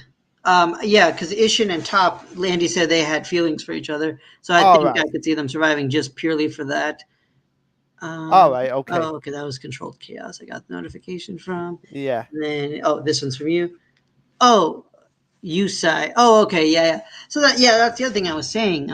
Ruin brings up the specific fact of Union, not Under, being attacked. So I'm not sure if anyone in Under is in direct danger unless they decide to interfere. Possibly. Maybe Billy might interfere and he might end up dying. That would be kind of a waste. I want to see more with his character arc because I think he's. Oh wait, no, you said Billy. Sorry, I was thinking. Yeah. Yeah, Billy, I could see potentially, but I don't want him to die either because I think we could do more with him. I could see Yusai maybe, but I feel like they did nothing with their character because they did a whole thing of, oh yeah, she trained me in the past, and Andy acted as if he was she was his girlfriend or something, which they weren't even dating. She just had a crush on him, but Yeah. that's all she did as a character. Uh, so yeah, I could see her dying, but she was such a waste of a character. Also, but I don't see Bunny dying. Maybe Latala, if I'm saying her name right. Lateral. Maybe. But only again if Under decides to interfere. But Yeah. actually, no. Even her, I could see surviving just because the author will probably wanting to have Rip and Latala together by the end. Anyway, What so about then, what about Rip? Could you see Rip dying? yeah, that's what I was saying. With Rip and Latala, I think the author might keep them alive just to have them shipped together. Okay. All right. Yeah. Shipping's a big thing in this story. And Yeah. Seal just like straight up sneezes randomly for a while, and he's like trying to say his sorry, go on with your evil speech, but he kept sneezing. um, and then like Lucy is like, "Oh, I wonder what this is," and I'm like, "What do you mean you wonder what this is? You literally explained last chapter what it is." What? Oh no, no, no! I think what it is she's saying, "I wonder what this is." To why can't I control myself? Oh, you think? No. Oh Well, no, the because thing is, it says, "I wonder what it is." It's so warm, so I think it's no. I think it's uh, talking about. uh, translator, what are you doing? I don't blame. Translator seems like a cool guy, so I don't blame him for that. I just blame the writer Yeah. because it's like because literally Lucy. Okay, I'm just gonna pull this up. I guess I wasn't going to, but I'm gonna do it now. Okay. Pull up the last chapter of Undead Unluck. Lucy actually explicitly says when they're inside Seal, Andy gets in, and they were just like, blah blah blah. Anyway, let's see. Okay, so Andy asks, "What's the round thing in the center?" She's like, "It seems if you touch that, your powers go outside." And then she says, "It seems like it's hot." And he said, "Seems? You didn't touch it?" It's very confusing with the way she says that because she is touching it technically and is saying it's warm. So I don't know. There's a lot that doesn't make sense here, but whatever. There could be Whatever. something lost in translation there, but I don't know. Yeah, so Okay. then Lucy's like, "Yeah, that's how I do it. It's not a big deal, apparently." And then he's like, "Nice work, Lucy. With that technique, we can bust out of here." And then Andy asks, "How'd you learn that trick?" And so now we get to like learn about exactly how Lucy did this thing. Apparently, it's from the book she's been holding on to this whole time, Peter Pan. Um, and then she says, "Oh, I was sick all the time, and then I wanted to go outside and play with people, but I couldn't. So instead, I read this book, and I liked Peter Pan the most, and I wished I could fly outside like Peter Pan. And then eventually, I just did it." And No explanation. She just did it. I will say this: I think one thing is I they're on a different Discord. I do kind of discuss Undead Unluck a little bit, and someone actually did because someone did ask, "Okay, how is Lucy? You guys think doing this astral projection?" And someone did last week predict, "Oh, actually, she was carrying Peter Pan around, so maybe that book is the reason that she's been able to do this whole thing." And the fact that that came true made me think, okay, you know what? The author did plant the story of Peter Pan here before, so they did kind of have a setup for it. So I will say that aspect of it I did like because you can kind of follow with Peter Pan and then like how Peter Pan connects to this story I'll talk about in a bit. But I will say that I do kind of like how they did set it up, but also if I didn't read someone predict that, I would also be like, "What is this?" Okay, fair enough. Fair enough. Fair enough. And I guess because Andy does say that the ghost rule was added, it evolved into astral body control. So I guess now anybody can basically become ghosts in this world. Yeah, and since we're getting into that now, I was getting into it a bit later. When it was just Lucy, when I was on page 9, I was like, okay, that makes sense. She's unhealthy, and she can, like Andy says, he took decades to control his soul. So we do know Andy already has learned to control soul powers. That's like a thing in this universe. So that's already been pre-established. So Lucy being able to do it in her own way made sense. It fit with what we had known, which is how power systems should evolve. But the problem is, like you said, now we learn that everybody can do it, which, I mean, that's just like a whole other thing. Because like everybody, as in, is just not just negators, as we've learned. That is that is something. But I think the way one smart kind of, when I talk about Undead Unluck with him, is that he brings up that panel and he talks about with, if you were just a prisoner to common sense, and I'm just like, that is true. The author basically says anything that seems nonsensical is fine, because that's what this series is based off of, pure Okay. nonsense. Okay, so I guess if the story of Peter Pan came to life, well, I guess it does come to life in this chapter. Yeah, pretty much. Oh, okay then. So I guess I guess now we can accept that if the author wanted to make something like, I don't know, just trying to think, something like, I don't know, Dr. Stone come to life, like there's an unpetrified ability. Probably there's going to be a petrify rule, and it's going to be like bringing Dr. Stone references. Hey, I'll be happy with that. Just, but because not enough series talk about Dr. Stone, so Yeah. it'll be nice to see that reference. Anyway, so then Lucy's all proud of herself, and then he's like, "Okay, just tell me what's going on," and then I know how to do it. And then she's like, "Oh, you just have to think of a whole bunch of wonderful things, and then it just works." And I'm like, "What?" And I'm like, "Yes, that's how Peter Pan does it, but seriously, that's how like anybody can just like get their soul out of their body by just thinking positively." Okay, so here's the positivity. Um, Dr. Stone chapters, Mission Your Squirrel family chapters, shiny Pokemon. Yep, your soul would just instantly go out of your body. Yeah. Hi, Minso. Oh, wait. Did Oh, yeah. Hi, Aminsol. How? Glad to see you here. We've talked about Ayashimon, Akane, Duran, and now we're talking about Undead Unlock. Yep. Yeah. If you have anything you want us to talk about, let us know. Yeah, and this is the moment in the chapter that I have got to rant a little bit. Oh yeah, go for it. Okay, so Andy says that's nice and all, but I need concrete details. And Lucy's like, "Oh, I'm telling you the truth. This is how Peter Pan flies. You must have something right, Mister. Dreams, aspirations, anything will work." And he says, "I don't got Jack." Andy, what have you been saying this whole time throughout the series? What's your one dream? You want to die.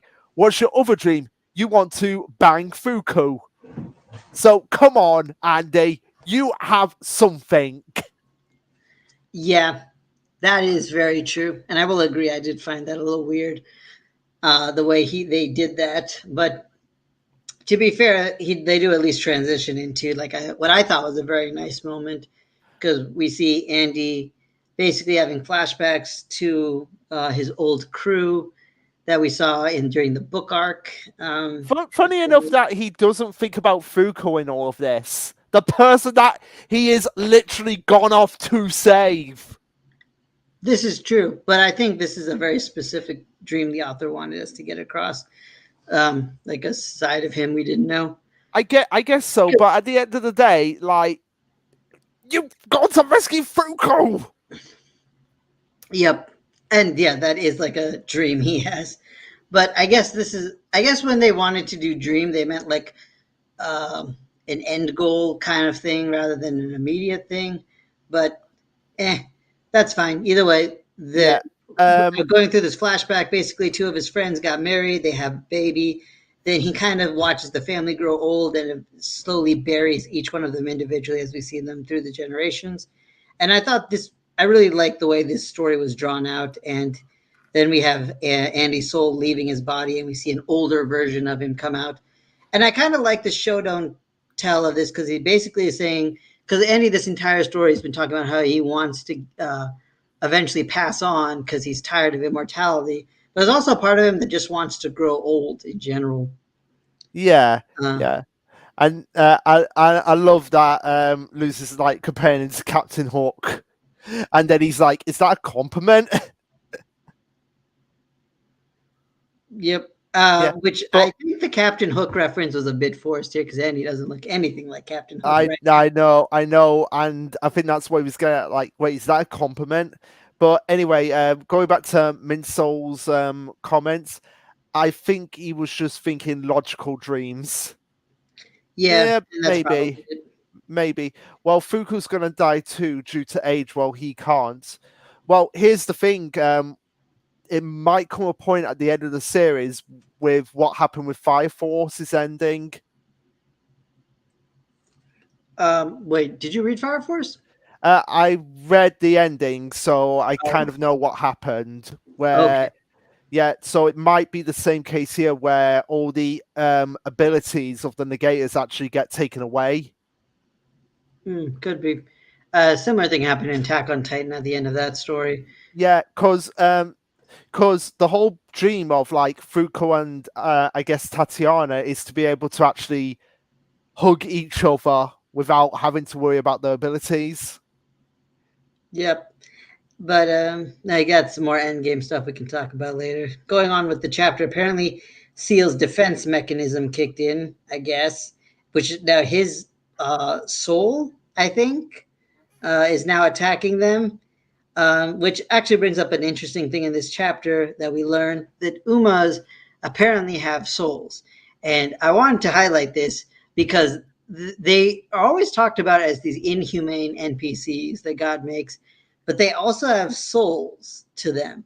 So that we can't really treat them like NPCs if they have souls. Yeah, that is true. That is a good point. Yep. And the other thing is that Andy asks Lucy to fall back, but then Lucy's like, I'm just going to turn into Peter Pan and then I'll be invincible. And then she's like, give it your all, Mr. Hook. And then you see how Andy's hand turns into a hook. Yeah, Yeah. So this is the other thing I want to talk about. So this astral projection ability. So my first thought with it, when I saw Andy doing it, is like, okay, wait, everybody can have their souls just go out of their body, just thinking positive thoughts. That's just okay. But then when I saw the way that Lucy can shape Andy's soul, it makes me think this. I don't, and especially what happens the next page when literally she goes up to, I think it was Bomb, yeah, and then says, "Hey, I sprinkled magic dust on you. The rest is in your mind." And then he thinks about exploding people and starts projecting himself. I think that this astral projection is actually unhealthy's ability affecting other people. Like I think it's still her power, and she can just get other people to do it. See what I mean? Mm. And the reason I think that is not only because of the magic dust thing, but also because she is able to affect Andy's hand, which why would she have control over someone else's soul? That doesn't make any sense Mm. unless everything we're seeing right now is an extension of her ability. That would make a lot of sense. Yeah. So, yeah, that's what I'm thinking. And I'm hoping it's that because one, if it's not that, then I feel like what could potentially happen is we're going to see a lot of weird shenanigans happen through the rest of the story because everybody has souls, including Umas and humans, non-negators, I should say. So it could get very crazy. Um, Yeah, it could. and the I'm other thing I just trying. wanted to say is we know that there's one more loop that's going to happen. And I think normally Andy's the only one who can survive these loops, right? But Right. maybe if Lucy can use this ability to make other people astral project effectively, then their souls can still survive into the next loop. That is actually a good possibility because I feel like we are going to get the next loop. Oh, yeah, I think we're definitely getting the next loop. And I think that'll be like either A, the second half of the story, or B, the last arc, depending on how fast the story wants to go. Um, Yeah. so, yeah, we basically have some Peter Pan shenanigans from here.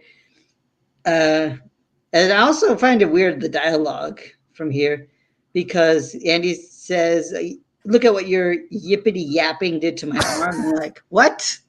You don't talk like that. I think I'm just going to assume that's just Lucy's ability because she's doing this to people. Yeah. And, and then also, I find it weird that she's so willing to help the bomb Uma because he's like, "Hey, can you help us out?" He's like, "Yeah, sure thing, Mister Bomb." I'm like, "What? Why?"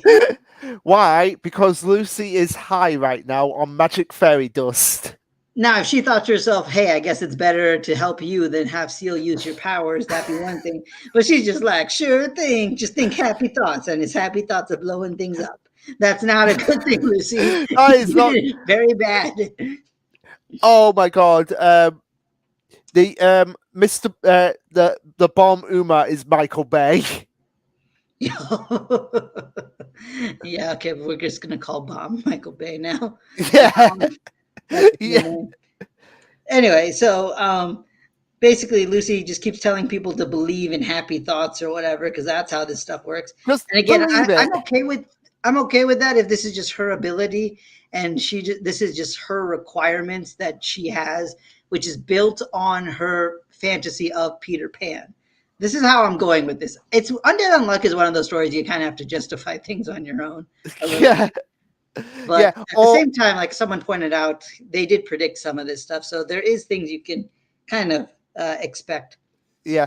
Or you could just be like me and be like, nah, this just makes no sense whatsoever, and I'm just gonna rant about it. Yeah, that's also fun to do. Also, I did want to bring up with Peter Pan, actually, before I forget. Peter Pan, I think, was a good analogy for this story, just because it's a story about a character who wants to be a kid forever, basically another immortal. So I kind of like that parallel that they drew here, specifically with that story, because I don't think it was picked as random. So props to the author No, for that. possibly not picked this random. Yeah. But at the same time, I will say, for me personally, ever since like I looked more into the Peter Pan story, I always think it's kind of a waste when people use Peter Pan as the story they want to reference, but they only really use the Disney version of things and not the true version of Peter Pan, who's very, very messed up. Yeah, because isn't in the true version, isn't like Tinkerbell like psychotic? I think everyone's psychotic, especially Peter Pan. Because like I think one of the things with like Captain Hook, for example, the antagonist, I think he used to be one of Peter Pan's lost boys, and now he's basically just like seeking revenge or whatnot. Because it's like, yeah, I don't think Peter Pan's a good guy. I think he just kidnaps children. Oh, that is. Oh, that reminds me of the Pied Piper story. Yeah, I think it's honestly there's like an inspiration between the two. I don't know if that's true. Actually, maybe I'll just look it up real quick The because Pied Piper Peter Pan. yeah, it could just be that a lot of cultures just have this story about Oh, children oh getting my kidnapped. god! Oh my god! What Um, apparently in one show, the Pied Piper is revealed to be an identity of Peter Pan. in one show? It, it's in like the old Disney shorts. Oh, Oh my god, that is such a connection. That has got to be. Is Peter Pan based on the Pied Piper? Yeah, I think that's kind of like what they're going at here. Like Peter Pan is based on the Pied Piper. yeah, I think that's is the case. But I think they're both like okay, so they talk about the Pied Piper. And is the Pied Piper Once Upon a Time? Oh, Yeah, you mean okay, I looked it up. You mean in Once Upon a Time. Yeah, I've seen that show. yeah. In Once Upon a Time, and like he was using the pipes to call out to the lost boys and take them away. So yeah, that is pretty messed up. Yeah, and I think that's actually true to the story of like even Oh my god, I've just realized it now because the children aren't the children in the Disney aren't like Wendy and John and Michael, aren't they in an orphanage? yep. Oh my god, that is messed up. Like the lost boy, that orphan kid. Oh, he's taking orphan kids. Oh my word. Yep. I think I need to like have a wash after realizing that. Oh my word, that is messed up. Yeah. So basically, uh, I always think it's better when people look into like the darker parts of these stories because that's my favorite part. But if in Undead Unluck they take like the very Yeah, yeah, silly, childish way, yeah. Well, you think Peter Pan's dog? Have you ever read the book of the Fox and the Hound? I think I've heard of it. What's Yeah. that one? You know the Disney film The Fox and the Hound, where you have that fox who meets like the dog of an owner and they become friends. Okay. Yeah, well, the book is really messed up. Ah, that makes sense. Yeah, Disney does childify a lot of books they adapt. Yeah, Anyway, so then they Captain Hook slash Andy basically starts talking like a pirate and getting yeah. everybody to go to Seal Soul, which again, Lucy, you knew this. Why were you acting like you didn't know what this was? And Oh, then they all escape Seal effectively, and I- Seal is super confused. Now, my thought was that, oh, and also another nice touch is we see Andy coming out of his talisman specifically. So I think everyone is coming out of their respective talismans right now. yeah. Um, and Seal basically, I don't think has access to any of their powers. But I also don't know if, as a ghost, they're going to be able to fight. Because, like, I'm assuming next chapter we're going to see some ghost fighting with the regulators, but uh, I don't know. But at the same time, I will admit this author, this is just their style. They're going to have like ghost Peter Pan soldiers fighting vampires and mummies. Like that's the kind of story that we're trying to write, and they're Yeah, writing it. yeah, yeah. Oh my word, this story drives me insane half the time. Yeah. At this point, I think we're here mostly for the insanity more than the Yeah, concrete storytelling. yeah. So yeah, that was Undead Unluck. I we got I guess some interaction out of that one. If Mental, if you're still here, let us know if there's a series you want us to read up on. But otherwise, the other I was thinking we could either do like Black Clover, which is pretty quick, or we could do Ayakashi Triangle since I brought it up earlier. Uh, I feel like we could do Black Clover next. Okay. Yeah, because it is a quick one. Yeah, it is a quick one, but I will say I think Black Clover was very closely tied for my chapter of the week, along with Yozakura, which I kind of want to say for the end.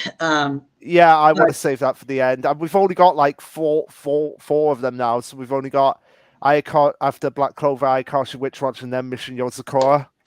yeah, so yeah, this one was very close for my chapter of the week, though, and I think it was chapter of the week for some of our other friends on the Controlled Chaos server, and for good reason. Okay, so yeah, Black Clover. Then do you have it? Yeah, I have it. The fight is finally over. Yeah, spoilers. We finally end this fight that's been taking months, That several months. it's been this. I can safely say now it's the longest Black Clover fight. Yeah, at this point for sure. So, chapter 328, always. So we see Asta still fighting Lucifero as we ended off with, and some action panels of that, and Lucifero moving around rocks to block his path. And we also get a flashback here to Lichka talking with Lebe, saying, "Hey, I had a child, a boy about your size. Lebe, he was born healthy. I was happy about that. But, if I kept him with me, I would have ended up stealing his life. And so I left him, and which is kind of what I predicted. And I mean, if there was any doubt in anyone's mind that this was Asta, was the mom that chose Asta's mom, it's literally spelled out for us on page 3. Yeah, And then Lebe is really sad at her calling herself a failure as a mother. And Lucifero is just fighting back. And then Lichta goes, I can't stay with him. I can't hug him. I'll never see him again. But tomorrow and the day after, always 3 times, I'll always love him. And then this is where Asta like literally tanks Lucifero's punch, because now he and Lebe have like reached like 100% union or whatever. Yeah, they've reached 100% union. The power of love. Yep, power of sibling love. Yeah. And then Lucifero, interestingly enough, he connects the dots because he realized that this is, which actually I'm surprised he even remembered Lichka to begin with, because usually these villains are all like, oh, I do not remember the insignificant insects that I have come across. But apparently he remembers Lichka. So that's something.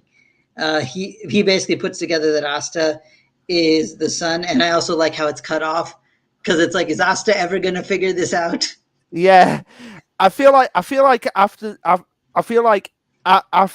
all this is over, Lebe is probably just going to sit down with Asta and say, like, look, you are my brother, but your mother adopted me. And then Asta's going to be all like, what? And screaming, because that's what Asta does. Yeah. And yeah, they're going to have like a moment there. But anyway, basically, Lucifero's all upset. And then Asta, But wait, go. Sorry to stop, but they already acknowledged each other as brothers, so Asta has to know. yeah, that's the thing. I feel like he would have to know, but it's also kind of weird the way they cut it off. It makes me think that they're almost Asta doesn't know yet, because I feel like why else would they cut it off, you know? Why else would they? Because the others they could say wouldn't have gotten away. She's your mother, and then do what they did. Yeah, I don't know. That's what I Anyway, was thinking. But then, yeah, Asta like cut off Lucifero's horn. Lucifero tries to go for another punch, but then Asta cuts off his hand. And I have to say that panel was awesome. yeah, At first, I was just thinking, "Oh man, where did his hand go?" But then I looked a little bit to my left, and I realized his hand was just his hand's right there on the other side. yeah, that is just great, like just dynamic artwork, which of course Black Clover Tabitha really good at. Yeah, And then Lucifero is like shocked, and Asta just cuts off the remaining hands effectively. And, yeah.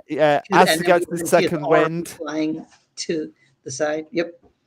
Yeah, Uh, oh yeah, go ahead. yeah. I was just gonna say about these panels here of just like when Asta's like, "You're the one who's worthless," as we see his sword just go right through Lucifero and then basically chopping him into mincemeat here. Yeah, those panels shocked me because Yeah. I was like, "Oh my god, Asta, you're this strong now." I know. I was thinking, but this begs the question, because because we had Faboyo saying this might not be the end of the fight.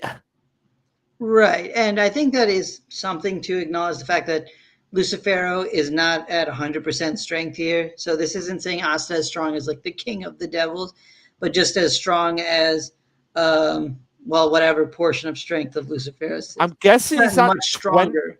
20%. Wasn't it stated it was like at 20%? It was 20 or 50 or something. I don't remember. But at the same time, I think still this says that Asta is stronger than like a lot of like the captains at this point, considering the captains could like not do anything against. Oh yeah, Asta's way above captain level at this point. Yeah. So I mean, they definitely have to make him a captain or something soon. Yeah, which or vice captain or something. Because Faboyo actually brought up. Let me bring up the Discord. He did mention something to me about my Black Clover theory. Okay. When you're doing that, I'll just do like the last pages. So then, yeah, so Mince meets Lucifero, and then the seal instantly comes undone, and the two brothers separate while Lucifero falls down all broken in pieces. And they say, "You stay there and grovel. We're going to live and be happy." And that was just like the most epic moment ever. Like these two people who were like considered the weakest among their own people just took down, well, technically just a portion of like the strongest being that we know of, because God still exists in this world or something. But that's a whole other arc to deal with. Yeah. He was talking about like in the Black Clover chat about how Lucifero, he's fused with the uh, Kropov, as well as using it as a vessel to manifest. So yeah, Lucifero's Oh yeah, not. yeah. Yeah, and it was only half finished. So yeah, this is not Lucifer, the true form of Lucifero, That's true. and He's this, technically still in the underworld. yeah, and he was mentioning like how Yami's body had changed, and it's almost like the devil that's possessed Asta, and they don't get why, but I'm flooded with power. So yeah, it seems like my theory about Yami being possessed is not far off now, because it's hinting at like Yami getting possessed. Yeah, well, we'll have to see because so far it looks like the fight has ended this chapter. And until something happens, I'm going to consider it over. Yeah, I am I do as think well. Lucifero will come back as an antagonist for sure, but whether or not Yami's possessed, we'll have to see. Yeah. Yeah, I really do believe Yami is going to be possessed, and this might actually lead into Yami dying and maybe Asta taking over the Black Balls as the captain.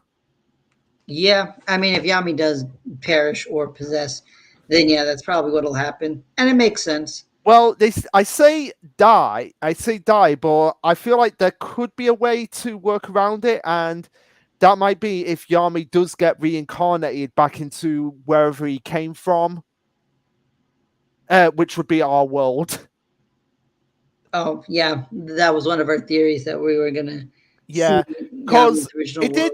Yeah, it did happen in the original Fullmetal Alchemist series, like the anime series, the original one, where yeah, you've seen Fullmetal Alchemist, haven't you? Yeah, I have. Yeah. Where it turns out that in the ending they went for with the original anime series, what was on the other side of the gate was actually our world. Yeah, basically a world where science instead of alchemy Yeah, is forward, which and kind of a cool ending. yeah, and you had reincarnations of all the characters that had died there. So that might be something they might go off there, like the Yami's world is our world where science took over, and he actually gets reincarnated as like an army general, kind of like a Stanley Snyder kind of character. Well, we'll see how that works. Um, anyway, I think that's like I said, this is a really good chapter, and even though not much happened, just because we got like the final like blow done to Lucifero, and I think it's nice that what took him down was ultimately Asta and Lebe working together at full power because Yeah, they were avenging their mom. yeah. So yeah, pretty short chapter, but very sweet chapter as well.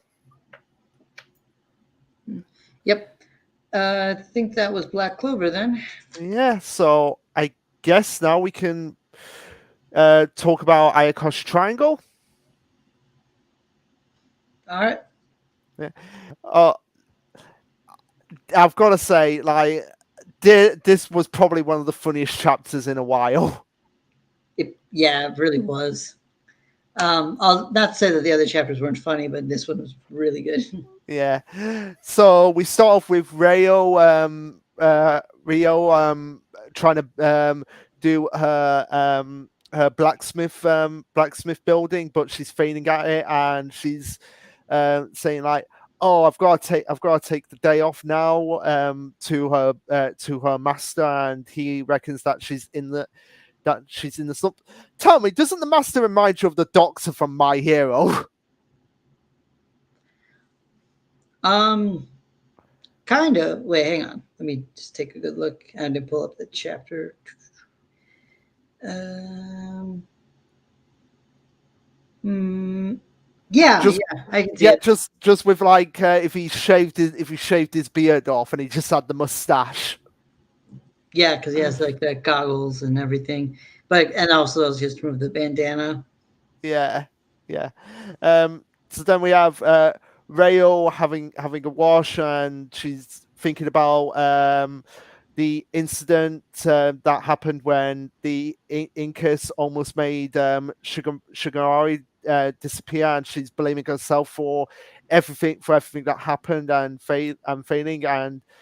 And as she's drying off, she is doing her typical rail situation. She's like getting really excited over a fan, if people know what I mean. Yeah, but I kind of understand what she's going for here because on hot summers, like I will lift up like my t-shirt and let the fan air blow in. It's very relaxing. So I kind of see what she's doing here. Okay, fair enough. Even the cluttered room, like I Oh, yeah. also, yeah. I mean, this I relate a lot more to Rio after this chapter. And it's nice that we actually got a rail chapter after having the chapters focusing on So yeah, Shoga, yeah. And as she is pulling her t-shirt up but having no underwear on, trying to be as PC as possible here. yeah. We have Matsuri basically just bursting in, and who said it? Somebody said something about this. If I can find it, let me find it. Uh, oh, it was somewhere around here. Somewhere around here. Oh, here it is. It was Furman who said, uh, no. Oh no, it was you. But I love this chapter. But why would Matsuri so casually enter Ryo's room? Yeah, that was I was gonna say because I said it there too. Because it's like he literally says, "Oh, your dad told me you were here," and to go on up. I'm like, okay, but like, how are you just casually just entering someone else's room? I Like think it's it, like, again, like I said, I think it's like because Matsuri knows Ryo and knows what she's like, and it's like, yeah, she's not going to be affected by me being here. I guess, but it still feels kind of weird, just because he's usually very um gets a little weird about, oh, I'm still a guy, I shouldn't be this way around a girl, but in this case he's just casually entering a girl's room without. Again, it's Ryo. It's Ryo. Uh, I think it's more like he has that he has that like yeah, with Rayo it's off limits half the time. Like no, not off limits. It's like switched off half the time, so I could just be as casual as I want to be. Could just be that comfortable around her, but at the same time it's funny how she is just not okay with it because she literally closes the door in his face. And then he basically said, Matsuri says, I came to get that ointment I ordered for summer break. um, and then there's a flashback towards that. And then Rio's like, "Oh, sorry, it slipped my mind. I ran out of an ingredient. I was gonna get it." And then, she basically, some of her shirt comes down, and this again, this chapter was thankfully not banned by Viz. Yeah, Uh, because it for some reason Rayo is okay. yeah, I guess. But then Matsuri's like, "Okay, that's fine. I'll come back another time." And she's like, "No, that won't do. I'll make it and give it to you." And then she basically decides to go and run off to go find a kappa. I don't know if we met this kappa, but they called the kappa Donpa. So the way they did it so casually, I wasn't sure if this is a character we knew or it was just a character Matsuri knew. It's probably a character Matsuri knew. Okay. Yeah, I wasn't sure if you remembered, so I guess not. So anyway, so then they talk about friendly Ayakashi and stuff, and I'm just like, this is a lot of words for there's some Ayakashi that aren't trying to fight people, but at the same time, it kind of makes you think about how early Matsuri was trying to fight off most Ayakashi, just willy nilly. So if Yeah, there were just no Ayakashi, or sorry, no Ayakashi that aren't trying to actively harm people, why Matsuri would be so gung ho with violence, but that's a different story. Anyway, so what's weird is Donpa calls Rio Korogi. Is that like her last name? um, l- re Rio Ayakoshi. Um, no, not Ayakoshi Ghost Guild. I can't believe there's like a series that is Ayakashi Ghost Guild. When I tried Well, to, I mean, Ayakashi is probably like an actual Japanese word, so. yeah, it is. Uh, oh, Ayakashi Triangle. Um, oh no, come here. Let me. No, not there, not there. Right. Okay, I've got the page up. So let me. Oh yeah, it is her last name, Ryo Korigi. So yeah, Huh. it is her last name. Yeah, we don't see it too often, so that one caught me off guard. That Yeah, was a yeah. nickname or something. No, But no, yeah, so yeah, because she's from the Korigi clan. So yeah, that's her last name. huh. Okay.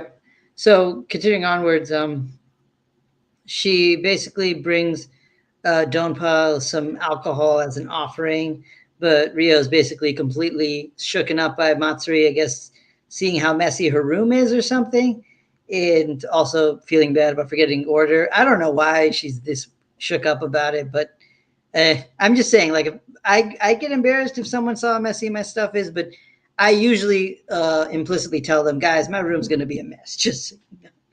Yeah, But that's just me.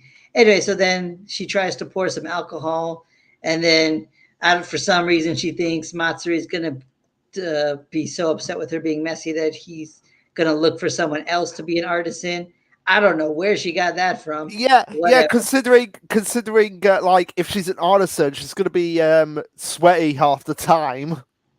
Yeah, it doesn't make any sense. I feel like this one is a little forced in terms of the trauma, but it's fine because it was hilarious. Because the next panel is literally Yeah, her just cause, shoving alcohol down Tonpa's throat for somehow. I don't know how she went from pouring alcohol to doing that. yeah, I don't either. To the point that he was about to die as well, and that she needs to make it up to him big time.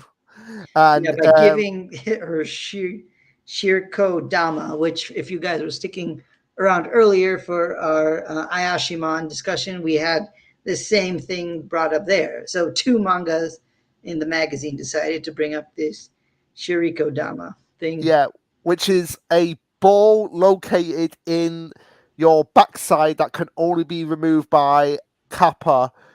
And basically, it's the equivalent of them having to eat it. Yeah, So which, yeah. But then, literally, Rio says, "Okay, I need to make up for my mistake and get what's necessary." And well, she basically prepares herself to get her Shiriko Dama yeah, taken. and And don't my, that was a very yeah, well drawn page.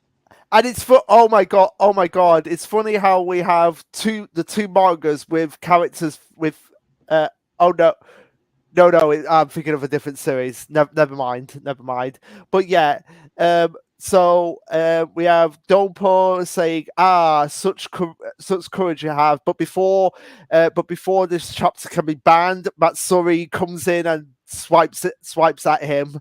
So it's basically like Matsuri's like, "I am not having another chapter of my manga banned." Yep, really. And then I also like how Rio still is has her rear end exposed while Matsuri is saving her.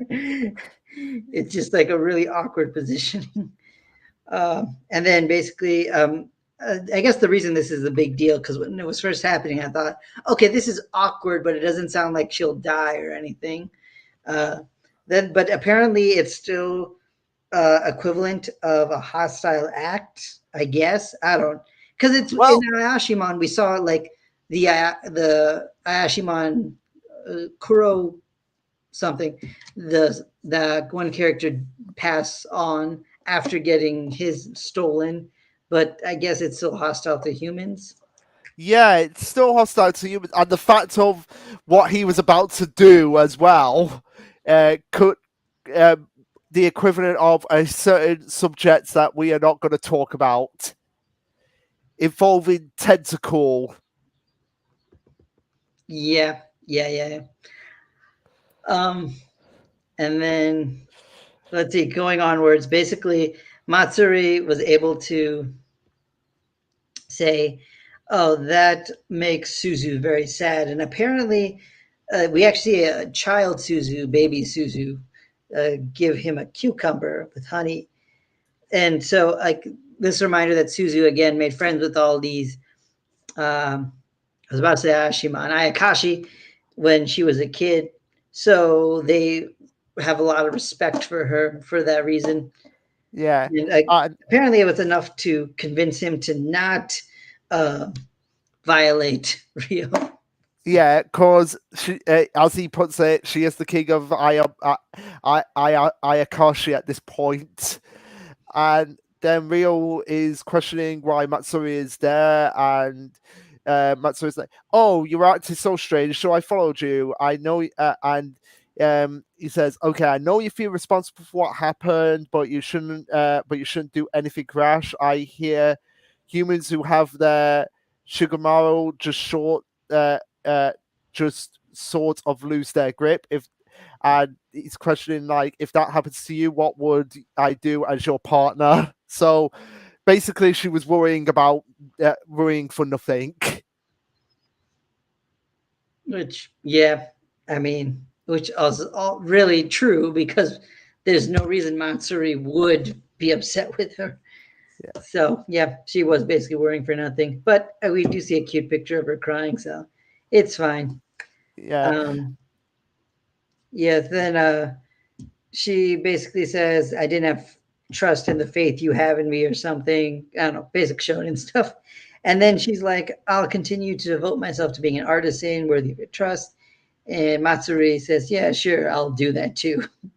Then yeah, basically, then the Kappa decides, okay, how about instead you just get me 2 bottles of alcohol? And I'm like, maybe we should have started with that. yeah. Maybe we should have just instead started of with that, and instead of then going the super awkward route of eating somebody out, we get more alcohol. yeah, and then apparently the source of the ointment that Matsuri always uses is stinky stuff from Dompa. Yep, but from the top of his head, to be Yeah, exact. yeah, yeah. No more to say on that front. Yeah, but it's just again, this is just the kind of manga that would do something like this. Of course it And is. like you were saying, this is a very funny chapter. I mean, narrative wise, it was arguably a little bit forced with Rio being all worried about Matsuri, but at the same time, it's just nice to have another Rio chapter because she's one of our favorite characters and hasn't been in the story for a little bit. Yeah, yeah, I do like yeah. how the story is balancing their cast and fleshing out everybody a Which little bit here and there. which means next week we have to have Yayo and Lucy back again. Like we're still waiting for that. Yeah, we're still waiting for Lucy to get her conspiracy theory come true. Mm-hmm. Yep. Oh my god, oh my god. Can if Lucy was in the Doctor Stone universe at the end of the like way in the future, she'd be that mad conspiracy person who would be like, "Is what was Ryman even real?" I mean, okay, wait, but she believes in aliens, so I think she'll believe in Wyman. Well, Wyman wasn't technically an alien, so she'd be probably like, Eh, "Was he really? Was it really an artificial intelligence? It was probably aliens." I mean, it was kind of an alien, so I don't know. I think Lucy would have less trouble with that. Um, Maybe, maybe. it's like seems to be like all the mythology stuff that she has trouble with. I guess, I guess. But yeah, so that was Ayakosh Triangle. So I guess we'll do Witch Watch and then Mission Yosakura to wrap it up. Yep, sounds good. Right. So Witch Watch, aka the Return of the Student Council. Yep, let's pull it up. Which again, I didn't really look into everyone's reactions into this one, so I might look into a little bit while we talk. But most people don't seem to like student council chapters all that much. I So, don't get but it. I we I don't get why people don't like them. I don't know. I think we like them because they make fun of the tropes, but I guess other people find them a little too tropey. And hi, Sky Zed. Yeah, we're still going. We usually do go for like around 3 hours. Where's the Yeah, because we talk Sky, about like most of the series in this magazine. Sky said, how many of the streams have you been on? You should know that 2 hours 15. That's the oh right. I just woke up not too long ago. Okay. Yep. And also, thanks for posting the ranks on the Discord. I was actually just reading them right now. I'm really happy Kimono Jihen is like ranked in the top 10. That series like finally got its release, I think, through 7Cs. So that was worth it because I fell behind on that because we don't have unofficial translations even for some of the newest chapters. But Yeah. yeah, anyway, so thanks again for that. And then yeah, I do think Undead Unluck is like definitely falling in sales. It'll probably keep falling even below Ayakashi and everything because the Ayakashi, not yeah, Ayakashi's getting an anime soon.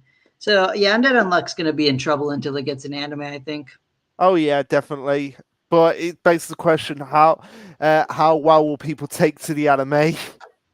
Yeah, that's true. The first episode, I feel like the first episode will be controversial, but that'll just gauge viewers because I don't think it's bad as like a Shield or not Shield Hero, redo of a healer or even Goblin Slayer in terms of what it does. But it'll be controversial enough to get people's attention. Yeah, But at the probably. same time, Undead Unluck's going to be on those series. I'm going to tell my friends, listen, don't think too hard about this series. I've never Don't read think too the hard. Camino Gina manga. I watched the anime and enjoyed it, so I want to pick up the manga when Oh the yeah, seventh. highly recommend the manga. Basically, the anime ended, and yeah, the anime is what got me into series two. The anime ended right before the real story got the meat of the story got started. It's just that I kind of stopped in like a really good arc. Well, after a really good arc ended, just because like I even the unofficial team weren't translating it, so I didn't have anywhere to read it. So eventually, I'll have to just catch up with Seven Seas. Oh yeah, I don't know if Undead Unluck will necessarily get axed though. I think it's like 2 years in, like more than 2 years in, so it's very unlikely to get Yeah. axed at this point. Well, here's the thing: we've got My Hero, JJK, and One Piece ending in like the next 5 years. Yeah, something like that. Yeah. And so, and plus, I think Shigemaru is definitely going to get axed. So I feel like they're going to keep the more senior series going for now. Like Witch Watch, for example, that's definitely safe. I mean, it's already ranking like 14 in Yeah. like this list.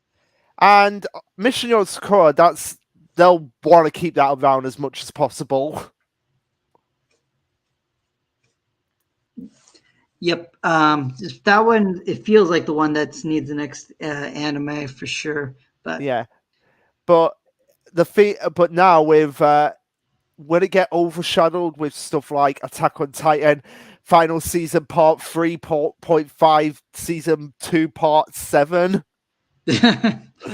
funny thing is, I was actually saying, I think on Twitter earlier that I think Doctor Stone season 3 is probably going to get overshadowed by Jujutsu Kaisen and Attack on Titan, Yeah. which I'm like, man, that sucks because Yeah. people Well, need to get into Doctor Stone. need Earthchild and Shigemaru gone. Oh, Yes, oh, indeed. oh my God. Oh, okay. I want since we got time, we've only got 2 more series. I actually just want to do a quick fit a bit part here. Sure. I want to know what your. I'm actually just going to bring bring it up now. What your overall opinions now on Earthchild is?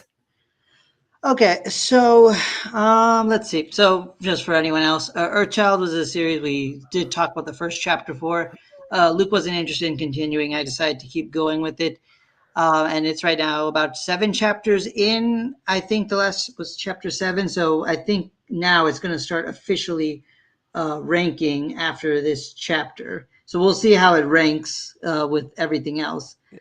But my thoughts on the series for now. So with this series, I thought originally with chapter one that we were just getting basically this main character's parent backstory through how their parents met and how he came to be born and how he became an Earth child. So I thought, okay, a weird way to start, but sure, whatever. And then the next couple of chapters made me realize, okay, what this series is actually trying to do is it's trying to show off the how a hero can be raised. And I thought, all right, that's a kind of interesting way to go about the series, but I was still a little bit not feeling the series too much just because a lot of the things that they did with the parents, for one thing, felt very rushed and forced. And I think I was telling Skyzet is the big thing I feel with the series, a lot of the sentimentality and the emotions that the series tries to evoke feels very forced. It feels like it wants me to feel for this family more than I actually do because like the romance was very kind of half-hearted and the characters themselves were not that interesting and I that kind of will get me to like the current chapter because I thought because eventually the story set up a goal where okay the overall goal is to raise up the child to be an earth child and then save the mom who's apparently still alive in space so whatever with that but this chapter introduces some interesting things, specifically with the character of Albert. So, at Albert, he is basically a giant fourth wall breaking character who thinks he is the main character of the universe. Like, literally, he says those words. And like a lot of people are like, I've seen in discussions, well, okay, he is technically an Earth child himself. So, they kind of make sense that someone that strong would see himself as the main character. But I'm like, okay, sure. While that makes sense, it doesn't make him any less annoying as a character.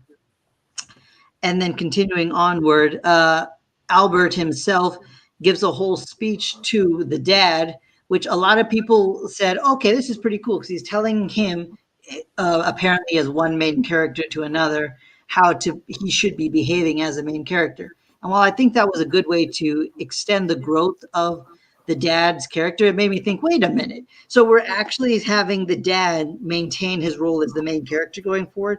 Because honestly, this entire time I've been holding off that eventually it's like, okay, we'll switch to the child's story once he's old enough to have cognizant thoughts and stuff.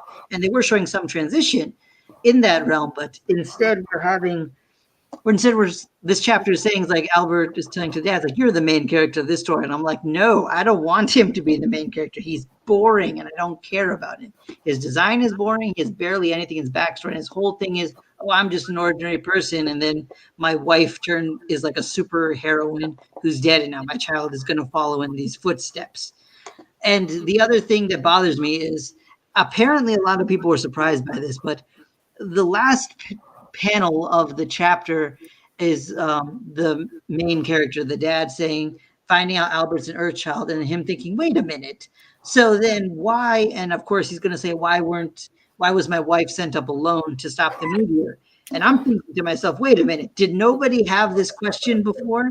Because that was literally my question from chapter one, because we learned in chapter one that the mom had to sacrifice herself to save the Earth by moving an asteroid. And I guess in universe, the dad thought that she was the only one who could do it because she's the only one with superpowers. But based on the dialogue that was presented, there was no reason to think that she was the only Earth child around. There's no giant organization established just for her sake. There's multiple people with superpowers, but not all of them were sent up. And I guess next chapter is when we learn why that's the case. And I don't know what justification they're going to use, but based on the dialogue, it sounds like I think the reason, and I'm going to be really ticked off if this is the reason, but I think the reason is because they say that he is effectively retired as an Earthchild, Albert, and so he effectively completed his destined mission. So I think they're going to say that each Earthchild has a specific disaster that they're trying to avert. That's when Earthchild is born to specifically avert a specific disaster. And since Albert already did his and survived, he's done. And I guess that's what they're going to go for, but that is so stupid if that's what they're going to go for, but I'm almost certain. So yeah, my current thoughts on this series is this series in concept might have been interesting for a Jump Plus series, but in a magazine like Weekly Shonen Jump, it's kind of not going to survive with the way the Shonen Jump series are structured to continuously engage an audience week per week, because it's going super slow and not even aging up the character, which I know some people who actually enjoy the series actually like that aspect. But we can't have this baby staying a baby for too long. I'm going to get really annoyed. But the other thing is the series itself doesn't entirely feel like it knows what it's doing, because if they're already introducing a character breaking the fourth wall, well, we've seen a series like Red Hood do something similar, and in Red Hood's case, in a much more interesting way. So I have a feeling the series is already like going to be on its last limbs. Yeah, so that's my thought. Wow. Earth's Child. Wow. That was something. Yeah.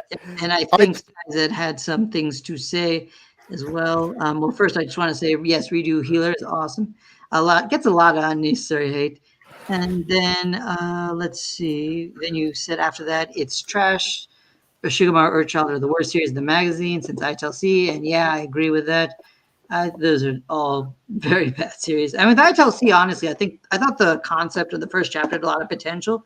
The problem is eventually it wasn't selling well enough, so the author decided to go with a whole new direction for it, to go more gag, which felt very unnatural. But I think it honestly could have still survived as a decent enough series. So I don't think I hated it as much as you, but I agree it wasn't good.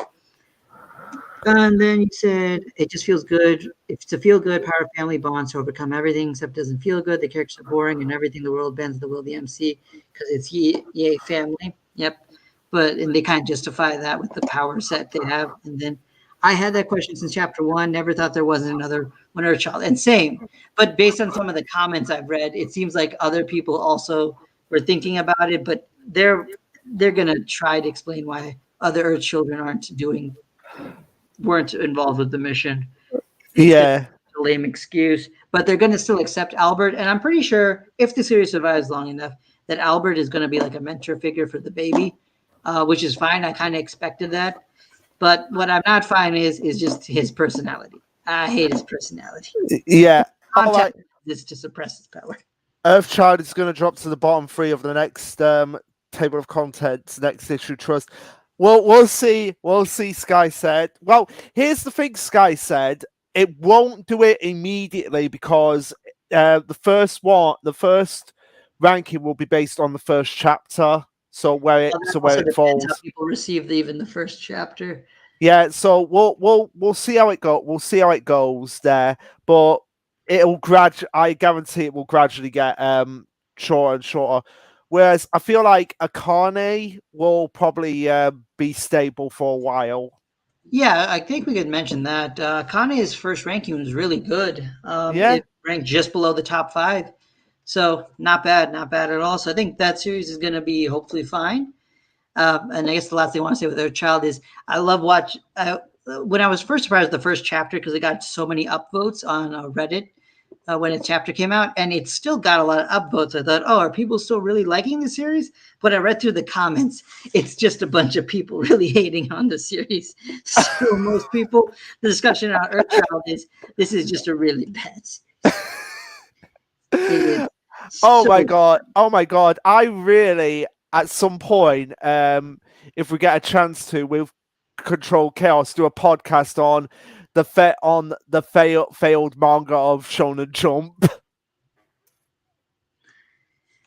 Yep, I mean that would be kind of interesting. Yeah. And yeah, so I guess we should. Finally talk about Witch Watch. Finally talk about Witch Watch. So yeah, as I said, this is the return of the Student Council. And like you said before, Sky said, people seem to like. You said the Student Council is simultaneously annoying and hilarious, and I think that's what most people are feeling towards them, I guess. But I just find them hilarious. Yeah. Yep. Same. So we have them all discussing TikTok. So we had Minecraft, we had Jeans, and now we've got TikTok. Yep. Which again, I'll talk more about it at the end, but there's a lot to say about TikTok specifically for this chapter. My God. Yeah.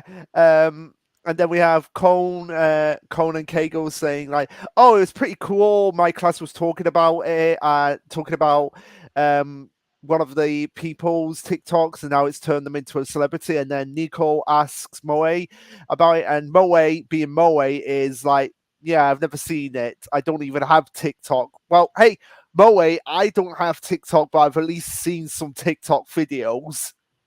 Yeah, and I've recently got into TikTok myself, actually, because my cousin was making some TikToks. I just wanted to support him, but then I just started watching a lot of TikTok.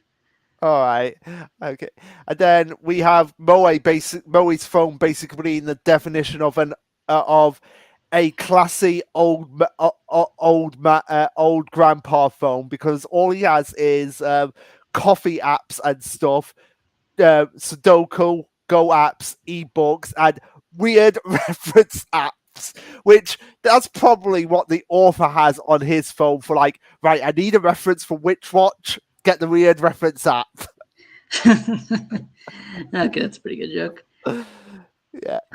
But yeah, it is kind of interesting how you can tell a lot from people with what they have on their phones. Oh yeah, definitely. And Moe's like, Oh, and I will also say in the Shonen Chill Discord, one smart actually tagged somebody when they showed off Moi's like coffee app and tagged a person who I guess is also reading the series a little bit, and he said, "Hey, this reminded me of you," and he literally showed off an app, that user, where he rates like different tea that he drinks, and I'm like, wow, so that was just a real thing, I guess. I guess it was. Oh, and by the way, So speaking Kino, if of, you're watching this, shout out to you. yeah, and speaking of which, somebody on Twitter was like reading a light novel, light manga novel series which had a lot of text in them, and I was like, "Oh, you want a lot of text here?" And I just got like the panels from Witch Watch of just like the teacher and manga student. Oh, Yeah, and they were like, "What the hell?" yeah. Yeah. Yeah, I mean, so were we when we first saw it. but yeah, Sky said Akane is way better. It's definitely staying. Oh yeah, I can definitely see it staying. I was kind of disappointed it wasn't a full blown TikTok chapter, because I think it would have been hilarious. But what we got was fine. Yeah, I feel like at some point, I feel like um, what's gonna happen? Oh my effing god, that chapter was amazing. What chapter? But anyway, what I was saying, what I was going to say was, I feel like at I some think he point. means the teacher student chapter. Oh right, okay. But I feel like at some point Moe's going to get addicted to TikTok, and he's going to be like a TikTok connoisseur, just like how he is with everything else. Yeah, that actually would be a nice like follow through. Yeah, but anyway, going back to the chapter itself, we have Moe asking if there's anything wrong with his phone being personalized the way he wants it. Before Cone says like it's the personality of a library reference section, which yeah, pretty appropriate. But Maury doesn't care about that, and he doesn't care about people who already get their 15 minutes of fame this week. Which is that meant to be the author kind of like being pissy about people getting 15 minutes of fame?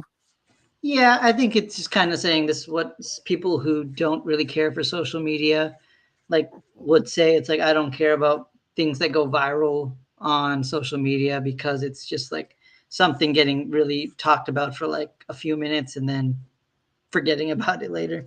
Yeah. Fair enough. And then of course, because he can't leave them alone, we have the student council president, the walking definition of the JoJo's meme. Is that a mother effing JoJo's reference? Well, before we move on to that, I just wanted to bring up the fact that Nico brings up the fact that you really aren't interested in other people at all. And then Moy says, oh, is that how I seem effectively? So that's just like an important theme to go forward. Oh yeah, definitely. Uh, and then and I love Cole's like just reaction to it. The student council president again, like how he's just like always trying to get Moe to join the student council, and Moe's kind of like gotten used to it at this point, so like he's dodging him like it's second nature. Yep, it's gonna be. I really hope if we get another like serious arc soon, that he's just gonna be like, someone's gonna be like, "How are you dodging all my hits?" And then he's just like, "I got a lot of training inadvertently through the student council president." Or maybe it'll be like revealed that the student council president's been doing this specifically to train Moy. Who knows? Who knows? Who knows? But yeah, Moe's just keeps saying like it's pointless. I'm not joining the student council. But of course, he's not taking no for an answer. And instead, he kind of like twists the words, but by saying, "Yeah, I'm not recruiting you this time, but you're going to temporarily join it anyway for one day." Because I have to step out to do some class rep duty, and you're basically the student council you're the student council president in my stead. And Mo is like, why would I even accept this? Which is true. It's like, why would he accept this? Like somebody just come up to it's like, hey, I've got to go somewhere, so you do my job for me. Yep, effectively, that's what's happening. But then we kind of get him to learn. He basically says, my plan is to get you directly involved in the council, so it'll warm up to the members and wear around your resistance to join us. He's like, you just revealed your entire plot. And I'm like, just like every other bad guy in Shonen manga, doing their plans. Yeah. And then he just uses the blackmail tactic. I actually like this follow through. It's like, you haven't forgotten the fact that you destroyed the pool during the cultural festival. I love those little bits of continuity. It kind of reminds me of if for those who haven't seen it, Shonen OG made a video about Gintama and how you should watch it. And in the video, he says that the comedy arcs kind of build up the story in and of itself. And Shinohara, this manga for Witch Watch, was an assistant on Gintama. So I think in a similar way, Witch Watch does the same thing, where the arcs, where nothing important is happening, they do continuously build upon each other. Yeah, and I did mention that in my comment for his video.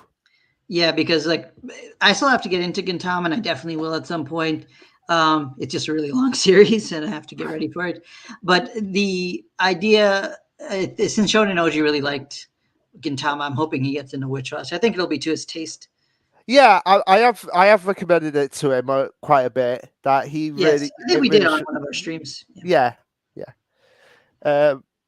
But yeah, then going forward, I did find the panel below this a little bit suggestive based on how it was drawn.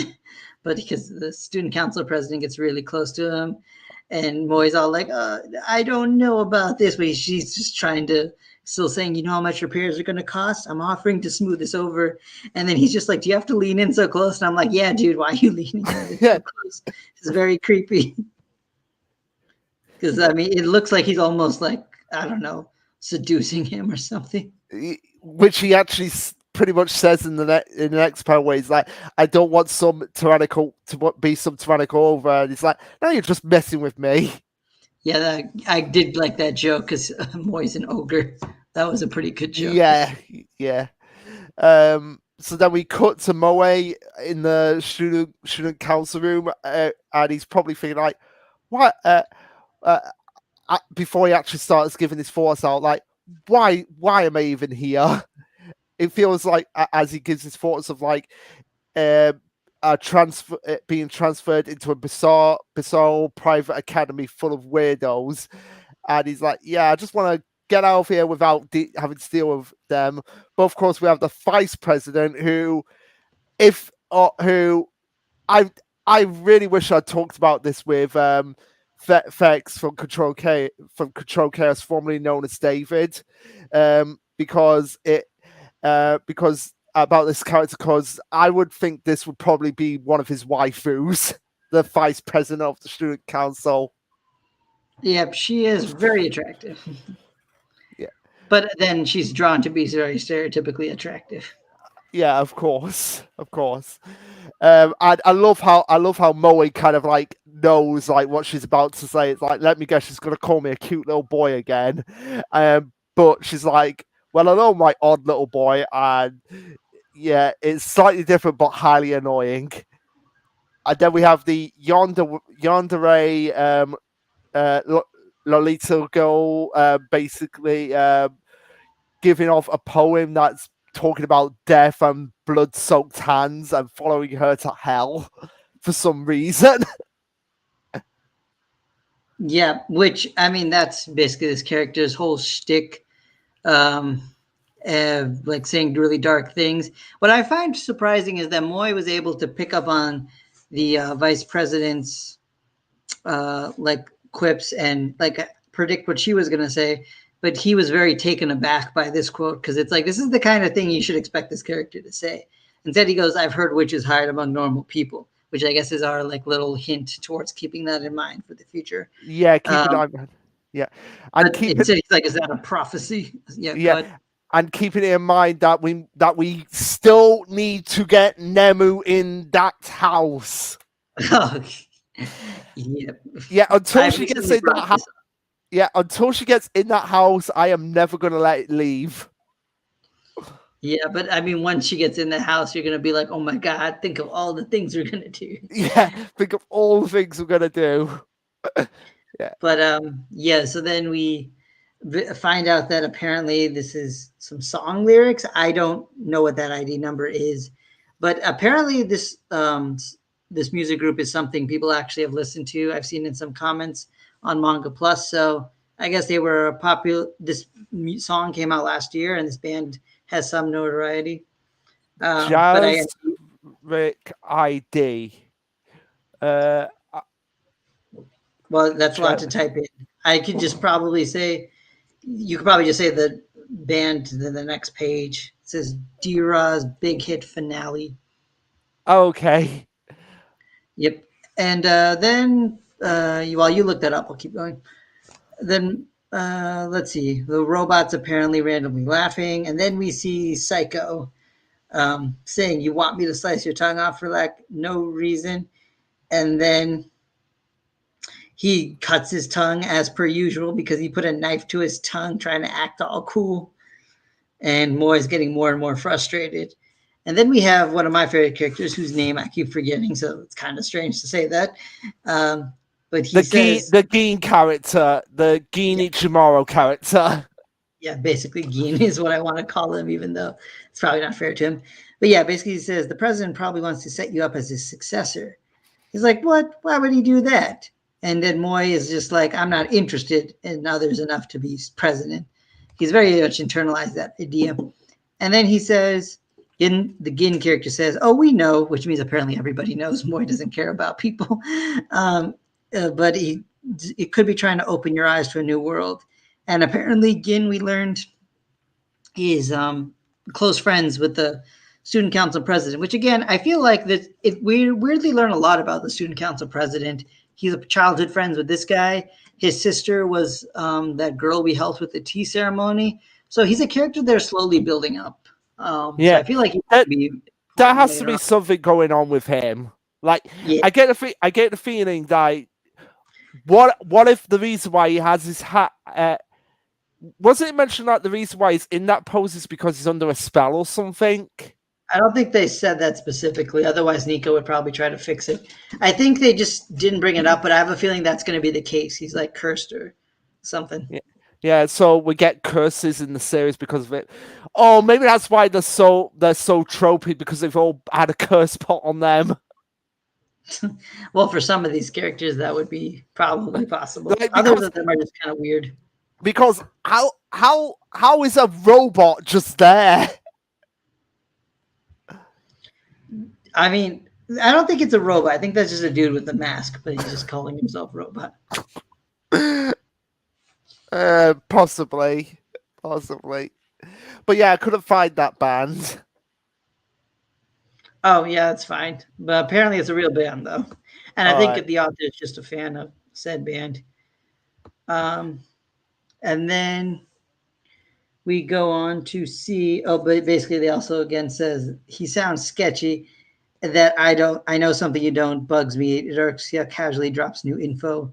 Again, I think they're trying to keep pointing out this character is very sketchy, so maybe he'll do something. Also, Maybe, something maybe. else. So keep in mind. And then we see that Beast character come into play, bringing in like a random stranger into the school. Now, I will say, I do find it weird that they just brought in a random adult coming to say, "Hey, I'm looking for a student. No, I'm not their mom or anything. I'm just looking for them because I met them at a train station." This feels, I don't know if this is a Japan thing, but this feels very, very off.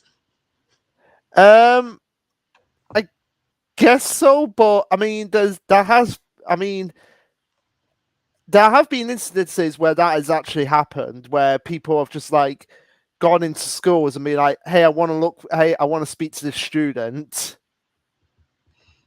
I mean, like if they were like, say, a police officer or some government official, someone with authority, I could see that. Or, of course, a family friend, maybe at most. But this is just a random stranger that just came to their school.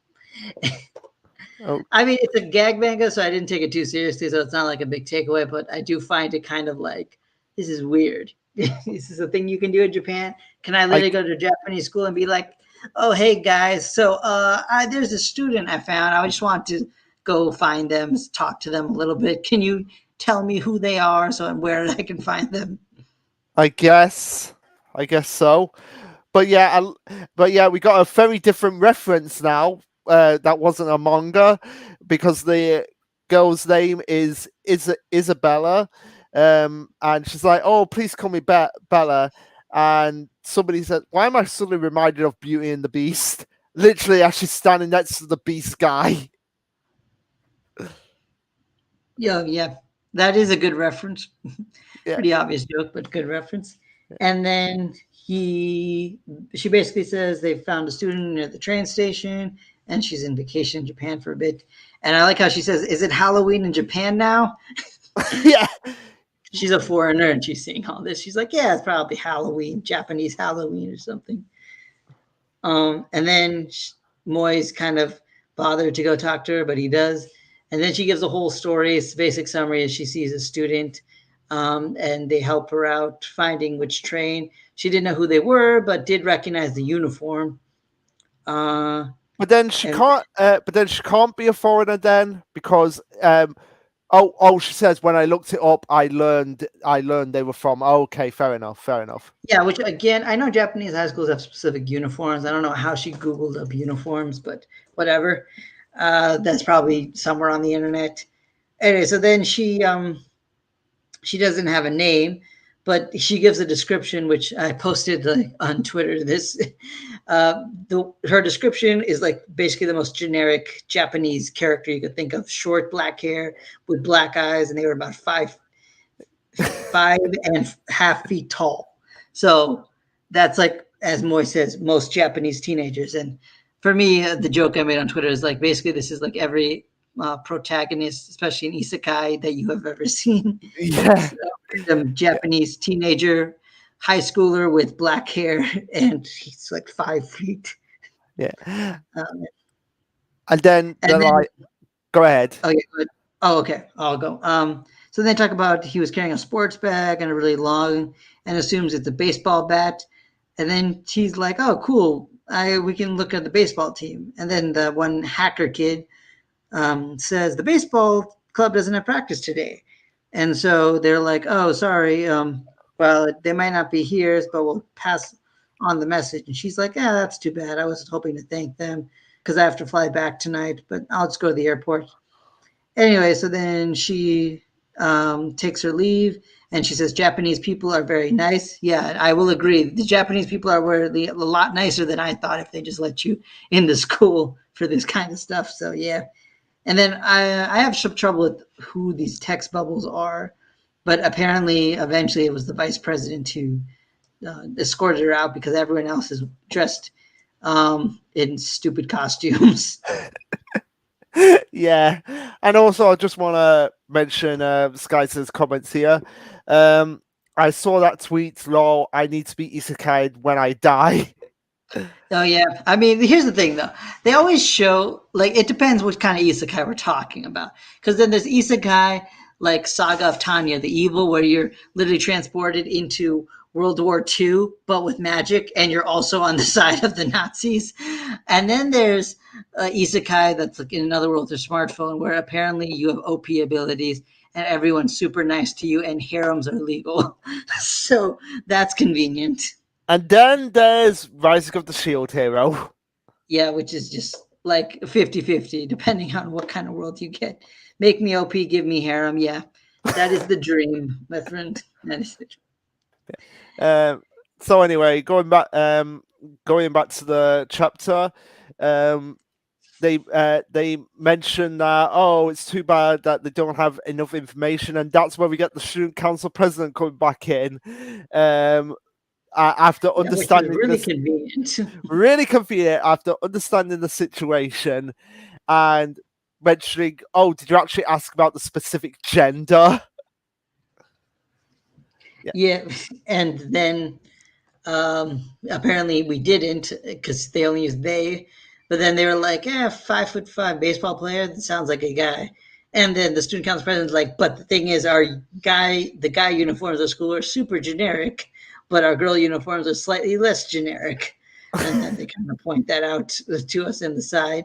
And so they said it's like if it's distinctive, that's probably a female. And then they say, okay, well, there's a lot of guys that are fit that description, but apparently there's specifically 12 girls that are 5.5 feet. I don't even understand how they know all this, but sure, yeah. that's convenient.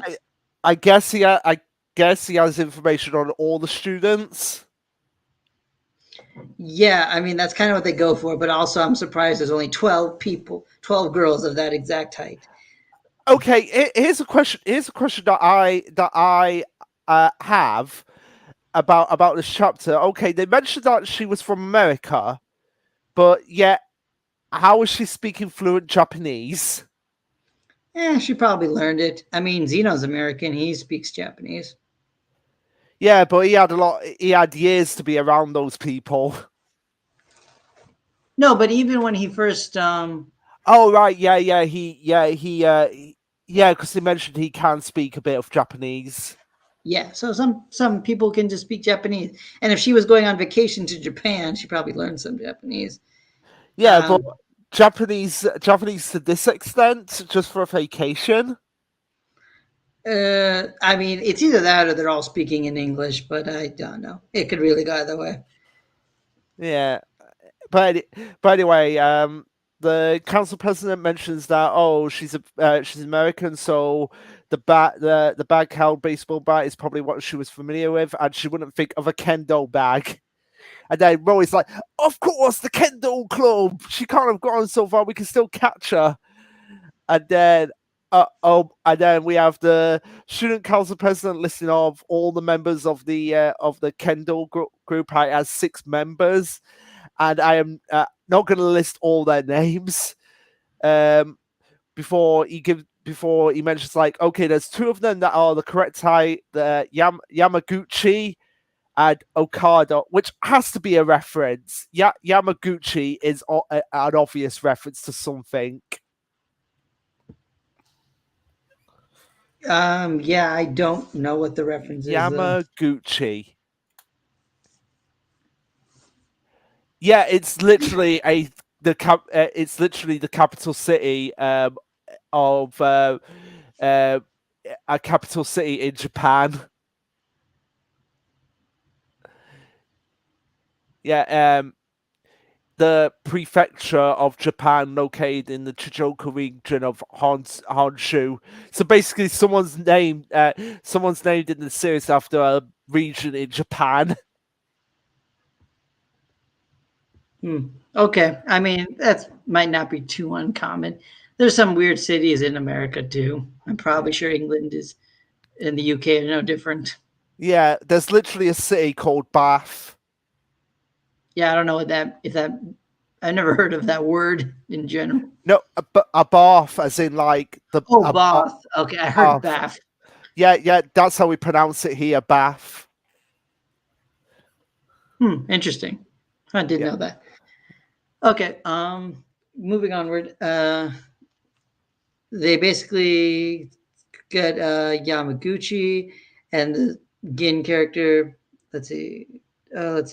uh, Yuzuru apparently. This Yuzuru is the name. I'll try to remember that Okay. next time. Yuzuru basically goes to go get her, and then Moi's just stunned by all this, saying, "You're kidding. You have memorized information on every single student in the whole school?" And he's like, "Yeah, of Yeah, course. I'm the student council president." yeah. And And I'm like, then "Is that one of the requirements to be president?" Because I that's guess so. I guess so. But yeah, Belle eventually finds the student and is able to thank them. And Moe says, "Oh, I've been told I've been a cold person."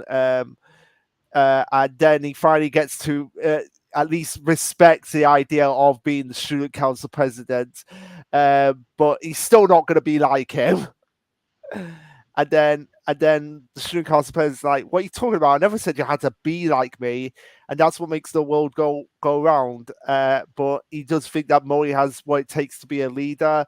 But right now, he should focus on the thing, or he should focus on the closest things to him by looking up sometime and just seeing the world in a different bigger picture and looking out onto the horizon. And you might find something similar within yourself if you look like that. And Moe questions like, "Oh, working in the student council will help me do that." Nope. Can you leave my life alone, please? Yeah, I love how like the student council president is just trying to be like, just be a bit more open minded, and Moe's just like, "Yeah, but that's not going to help. I'm still not going to join the student council. Council. Just leave me alone." Yep. And I do like though how they kind of like for a comedy chapter they do kind of forward Moy's character through this interaction he's had to kind of reach out and care about other people. So I do like how this chapter, although it was mainly comedy, did have kind of a character moment for him. But I especially like how the chapter ends where Nico surprised them, Moy, because it's like, "Moy, are you looking at TikTok?" And he's just like, "Yeah, what's wrong with that?" And so basically, Moy's character development is basically he learns to care about people, and the way he goes about it is using TikTok. TikTok Yeah, is the character development. And yeah, that was my definitely. like basic tweet of like the chapter where it's like, well, not my tweet, but the comment of the chapter. It's like TikTok makes you a better person apparently. Yeah, and now they actually have like a video about TikTok. Where is it?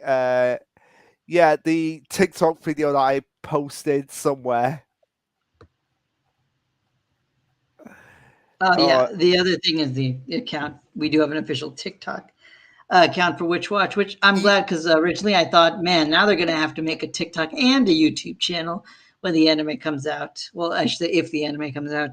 Um, and but now they at least have the TikTok ready. yeah, yeah, they do. Yeah.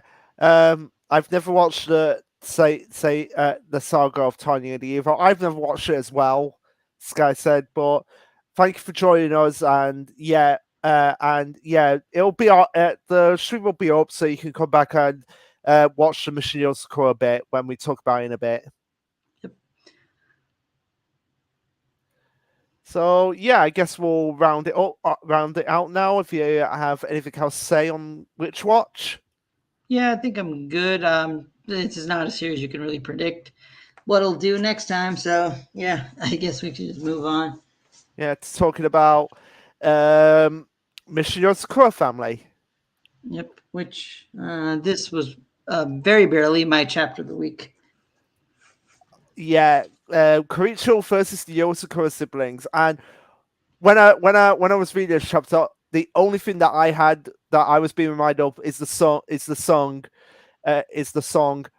Brother, my brother, tell me what are we fighting for? I don't think I ever know that song. Um you've seen Pokemon the first movie, haven't you? Yeah, the one with Mewtwo. Yeah, the one with Mewtwo. You know when the clones and the originals are fighting each other, it plays that song.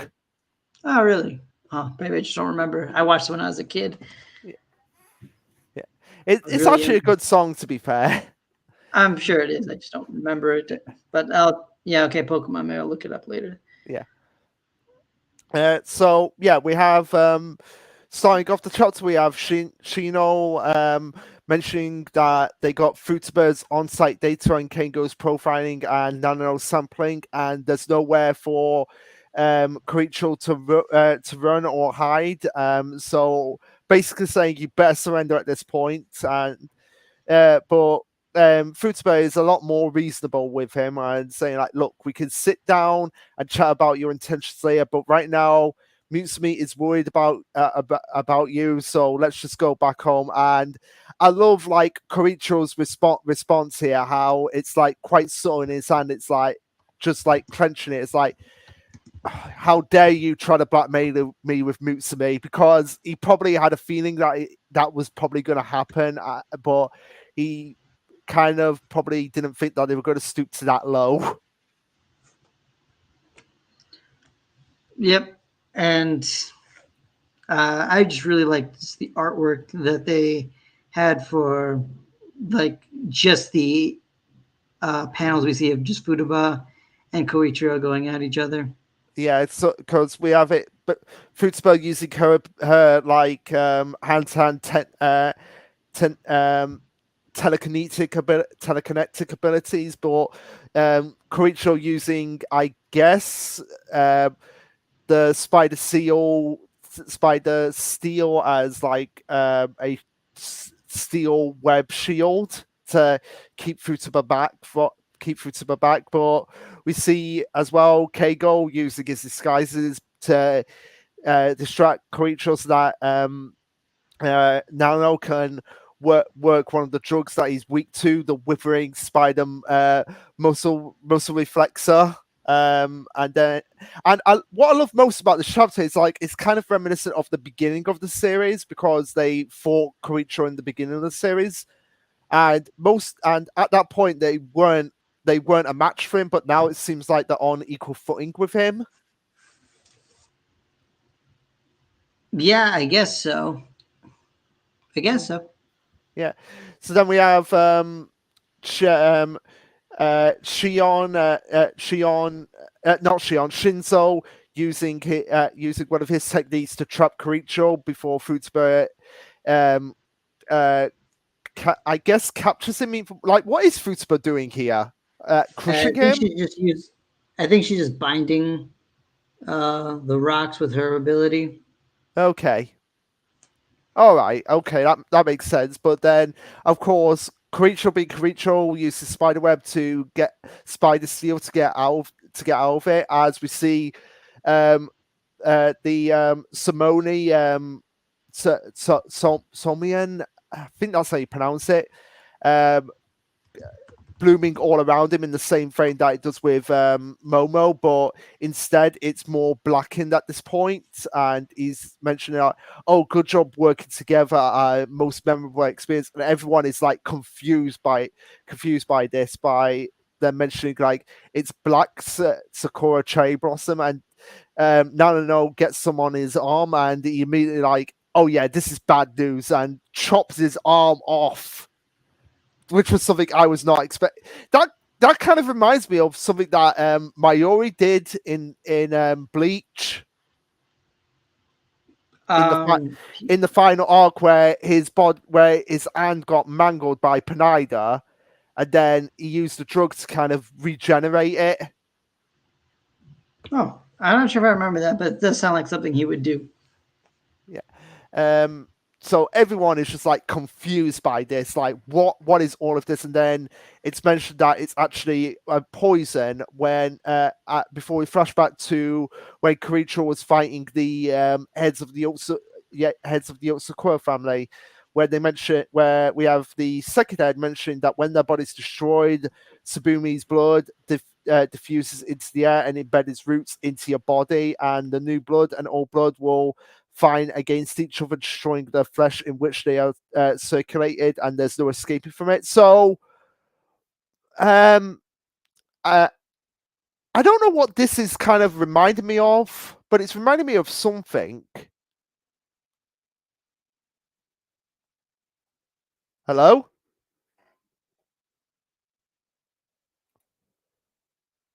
I think you've lost connection.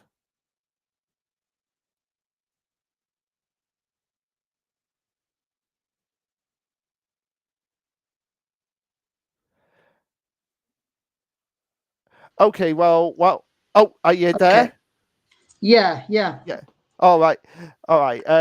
So as I was saying, like, I'm not sure what this reminds me of, but it reminds me of something like Yeah, the you kind new, of got cut off there. What reminded you of something? like the new blood and old blood. How they're like fighting against each other and destroying the flesh in which they circulate. Like it reminds me of something, but I'm just not quite pinpointing what it is. Is it something Oh, like? I'm not sure.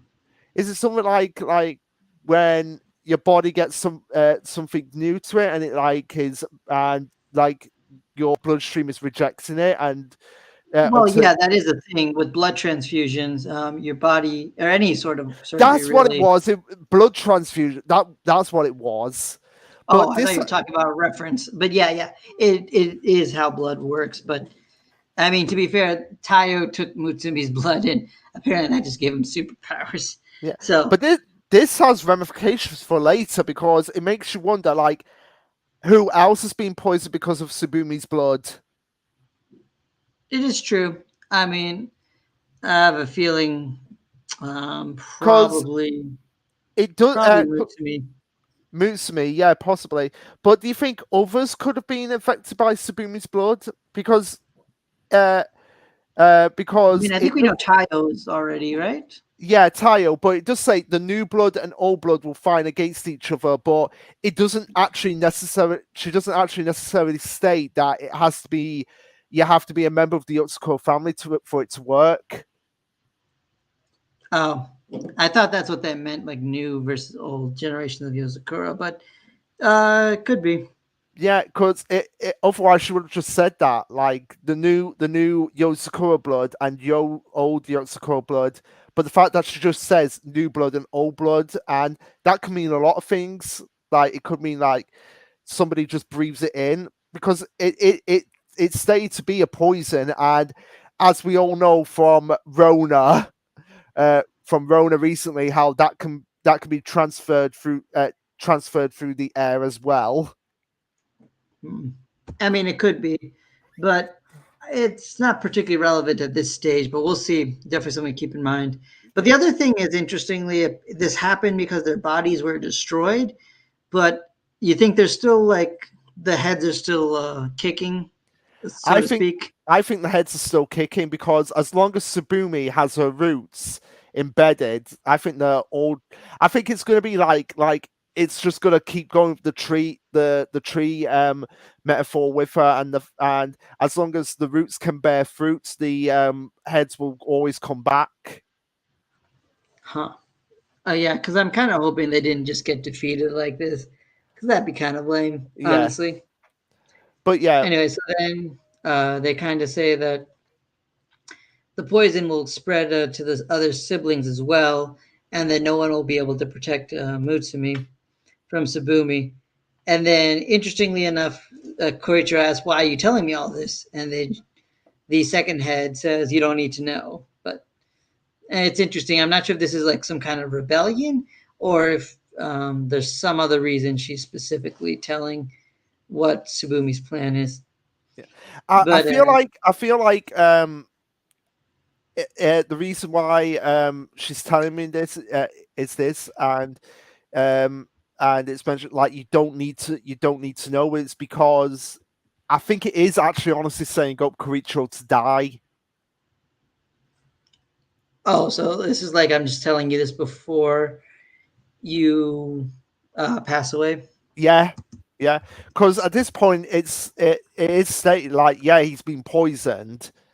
And it's with it, and they say in the next panel, like as the flower increases, Koricho's vitals weaken, and the cell's deterioration is too fast. Like it is basically setting up possibly for Koricho to die on.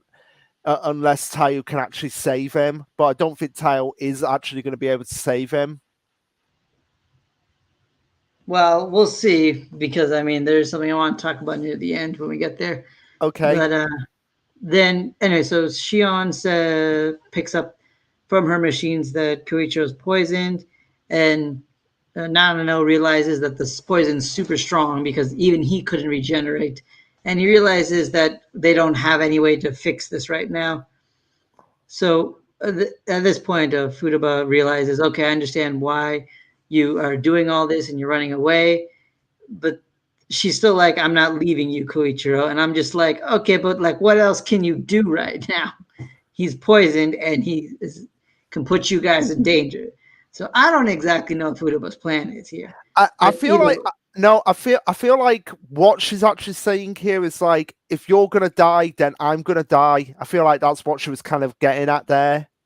yeah, but of course Kyuchiro doesn't want that, and also because Futaba or Mutsumi is going to be in danger if that happens. Y- So Yeah, yeah, but we get Karicho using an explosion to try and escape, but before he can even escape, Tayu shows up, and yeah. So next chapter, we're probably gonna get like the fight that we've probably been knowing has been coming for a while. Karicho versus Tayo.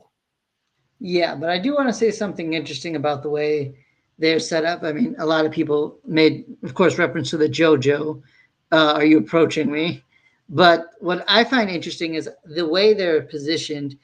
Doesn't it look like very close to what um, Kai showed us in the last chapter? In chapter 123, he tells him, uh, face off against him using your blooming. I mean, looking at the page now, it's a bit different, the posing. But it's interesting that Kai himself, like, specifically knew that this was the way to go about saving him, even though they just kind of figured out things about the poison. So I kind of makes me a little suspicious of what Kai is doing. Hmm. So do you think Kai is a double agent for Tsubumi? Possibly. I don't. I. It could just be that his observation skills are just that good. But I also want to just point this out because it seems strange that he knew, like, okay, Tayu, if you go up and use your blooming, you can fix this. Now, of course, like rationally, it would make sense for Kyushiro to pass away during this. But if since Kai said that, and this is exactly what Tayo is doing, it makes me think that Tayo will be able to save Koichiro. But it also makes me suspicious of what Kai knows about this poison, Hmm. because we had one of the heads tell Koichiro what it was, and then we figure out Kai knew how to fix it. So there's something we missing that we don't. Yeah. Well, I did have the idea that Kai might have. I don't think I mentioned it in my review, but I was under the impression that Kai might have an because another like power system, kind of like how you have with kind of like how, okay, we have, because we only really have the blooming as like the power system in Mission Yotsukawa family, and not really anything else. Hmm. I mean, yeah, could be. I don't Because know. We'll yeah, see. because we have in Bleach, we have the Shinigami, and then we have the Quincy's, and then we have the Hollows as Right. kind of like separate powers. Uh huh. Yep. Yeah. So I'm just guessing that maybe Kai has a separate power that we're not aware of, and that could open up to so many possibilities further down the line. It could, but we'll have to see. I think there's definitely more to Kai after reading that point, and I kind of don't want to just forget about it. Like after we see, because the fight with Koichiro and Tai is going to be cool, but I have a Yeah, feeling there's going to be deeper layers to it yeah, deep, that will come into play. very deep layers for things to come into play, and if Creature does die, very major repercussions for what might happen in the future as well. Yep. So I think that's it for Yozakura, unless you had more. Yeah, I had nothing else to say, so I think that'll be a good place to end it all. Yep. So thanks for everyone who joined our stream. We had some good engagement from a couple different people. And if you couldn't make it, I'll leave some timestamps as usual to give me a little bit of time. Yeah, But I'll eventually leave timestamps in the comments for you guys to click onto whatever series you want to hear us talk about. Yeah, and as always, I'll be doing my review of Michio's Quote at some point. But until then, thank you for joining us and peace.